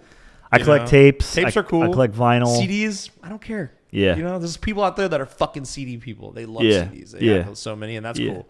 But I don't miss that era, and I'm glad it's gone. Yeah, I miss having a dedicated music device, which I know sounds stupid. And I've talked about it with other people on the podcast. I miss like when you had like an iPod, or like an iPod Touch, for sure. Like, and then you had your flip phone, yeah. And the two were separate, so you could go away from your bullshit phone and you just had music on a thing. Yeah. And I kind of miss that. Yeah. Which I know is dumb because why not have it all on one thing? Right. But we all just have Spotify now. And I was talking to another buddy of mine that's a rapper dude that was on the podcast. Like, we used to love like going and finding the album art, getting the music, and like, you know, you put it all into your iTunes, and you're like proud of like you made your library look sick. You know what I mean? Which is like, I don't know, there was more to like going and seeking out music and stuff. Yeah, and that's that's something that's changed. I remember kind of like the breaking point for me was like I had my iPod in my hand and my iPhone in my hand, and I was going like, God damn it, this is a lot of bullshit. It's not practical, but for some reason I miss it. Oh no, I totally agree. Yeah, there were years where I kept my iPod because I know like 30 Called Arson is never going to be on iTunes. Right, you know what I mean? Like little bands that you had to hunt down and stuff. Yeah, yeah. Like, did you ever have a Zune? Nah. No, I had a Zune. Yeah. Is that like the Macintosh? That was the Microsoft version. Yeah, the iPod or whatever. But But what else has changed? I mean, you're selling your music, you have to buy ads now. You didn't have to, you just have to buy ads for a while. Yeah, so... There was even a Facebook wave. Before Facebook was fucked with paying for shit. For sure. There was a Facebook wave. For sure. It's like all these platforms come out and you get a wave. Oh, yeah. Right? I mean... you guys got the tail end of the MySpace wave. Yeah. I was too young for that. Yeah. And then the Facebook wave, we got like the tail end of that, and now there is no wave. Now it's a fucking lake. Yeah. You know what I mean? Now it's just... We'll see what happens next. It's really weird. There's a lot of like... Can't we just have can't some rich person make a fucking music platform that's all free to just promote the fuck out of your music and millions of people are on it? Meta will buy it. Why? That's the reality of it. It's so like anything innovative or creative that happens now, like that whole metaverse. Yeah. Facebook. Facebook, Instagram, whatever. It buys They'll it. fucking buy it, so, yeah. I don't know, man. I mean, like... I definitely miss like physically promoting stuff. Like I still... You went out and did that. Yeah, I did. You went out and did. You I still do. I have a ton of fun doing that. Dude, I like going and making flyers at like a Xerox. Especially nowadays, people are probably like, what the fuck when is you this? hand them a handbill, they're like... Because Yeah. people like don't have anything tangible anymore. Yeah. You know what I mean? Yeah. Like their music's not tangible at all. People don't even have ticket stubs anymore. Yeah. You know what I mean? Yeah. I don't know. You hand them a flyer. It's like old school. It worked. You know? That show sold out too. Yeah. You know what I mean? I really enjoy doing that stuff. Right. Unfortunately, you can't be in every city all the time. No, you can't. You know but what I mean? you hope that you got some good promoters out there that are willing to like do a little bit of the footwork.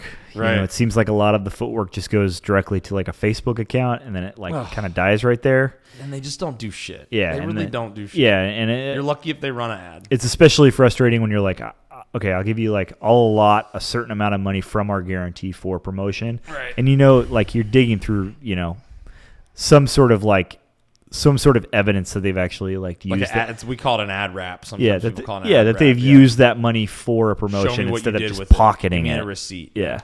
And it's like you're lucky if people respond to the ad if they know how to do an ad. Yeah. And then it becomes a diffusion of responsibility thing because they're like, I don't have to promote. They're promoting it. They're running ads. Yeah. Or whatever. It's weird. It's like, man, it's city to city, dude. Right. Like we might not have the same sort of pull in the city, or like our demos change city to city, our algorithms change city to city. Mm-hmm. Like if you go through like your Facebook account and you're a band, you can like check and see, where you're getting your biggest hits from, or like on your Spotify account. Like I actually was talking to somebody recently about it. I had a girl come up and we were talking about she thinks that we should make like a pink hoodie. Mm-hmm. And I'm like, dude, if you saw our demo, it's just financially, it's not the smartest idea for us to make a pink hoodie. I think we're actually gonna do a pink hoodie. Well, it's coming back. Up, pink goes up and down. It's back again. Yeah, for sure. It's but back. Like neon pink is back. She was specifically looking for like a girl's pink.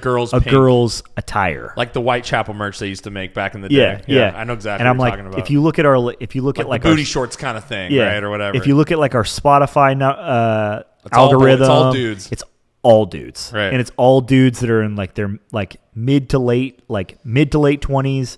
Or like mid 30s. You need to write more inclusive music, Jamie Hanks. You need to write more inclusive music. It is what it is at this point. I'm kidding. I'm giving you shit. But don't ever write more inclusive music. Yeah. Write Jamie Hanks. I'm gonna write. Write I Declare War. Write what you want to write. Write I Declare War. Fuck inclusivity with music. But yeah. So like, to be fair, I think we are gonna end up doing like something. You should. But I think that's a good idea. But not me. I think that's a good idea. I look at our algorithms and stuff like that. And you're very practical and logistical about when you make a decision to buy a bunch of T-shirts. Yeah, are they going to sell? You can't afford. I can't afford to go sit like on 50 pink hoodies. Yeah. So if we do something like that, it's going to be like a limited run. Like I'll do like it'll sell the fuck out. Yeah, I'll do like here's you got 14 days. If pick one up in 14 days or they're gone. You know. Like we'll put a time limit on it instead of like a number usually. I got to pick your brain about that off the air, just because I'm trying to do more clothing stuff and I want to try to figure out how to do these drops and schedule them, because it's like people want to buy merch. They're like, when's the new merch coming? I feel like I'm missing out on promotional thing with with like if we're not touring, we don't have a show coming up, and we're working on music, we don't have music to release yet. It's like here's merch, and it's like still it's another thing that kind of keeps the feather up, right? You know what I mean? It keeps interest. You're still releasing new shit, and so I'm just kind of trying to figure out how to structure the drops and stuff like that. Yeah, we make because you guys kill it with merch. That's another thing. I mean, in your downtime of touring, you guys release the you guys just re-release the Eat Pussy Chug Whiskey Hail Satan shirt. That's like a safe bet for us. That's rent. Like, that's rent money. It's safe. You know, we're gonna at least make enough to get to the next tour, sort of a thing. Right. You know, it's always very. We need a shirt like that, but like I'm like not. I haven't decided on what what's real, because nowadays you got to fucking go off a meme or some shit. Or you got to like what I mean. That's hard to come up with. How do you stay creative with the merch? Yeah. How do you stay creative? That's kind of like, that's at this point. That's kind of my. That's kind of how do you stay creative? It's a question. I'm just like, how do you? A lot of the time, I just see something that I think would be funny, and you write it down. Do you have like a book of notes of all this shit, or fucking? No, it almost immediately goes to like one of the two guys that I have do most of my designs. Okay. Yeah, there's like two guys that I typically work with. I have a hard time coming up with like what am I gonna do merch for? Yeah. Like whether it's funny or just like cool looking. So I just have fucking Kindle do it. I'm like, just make it look cool. Yeah, dude. yeah.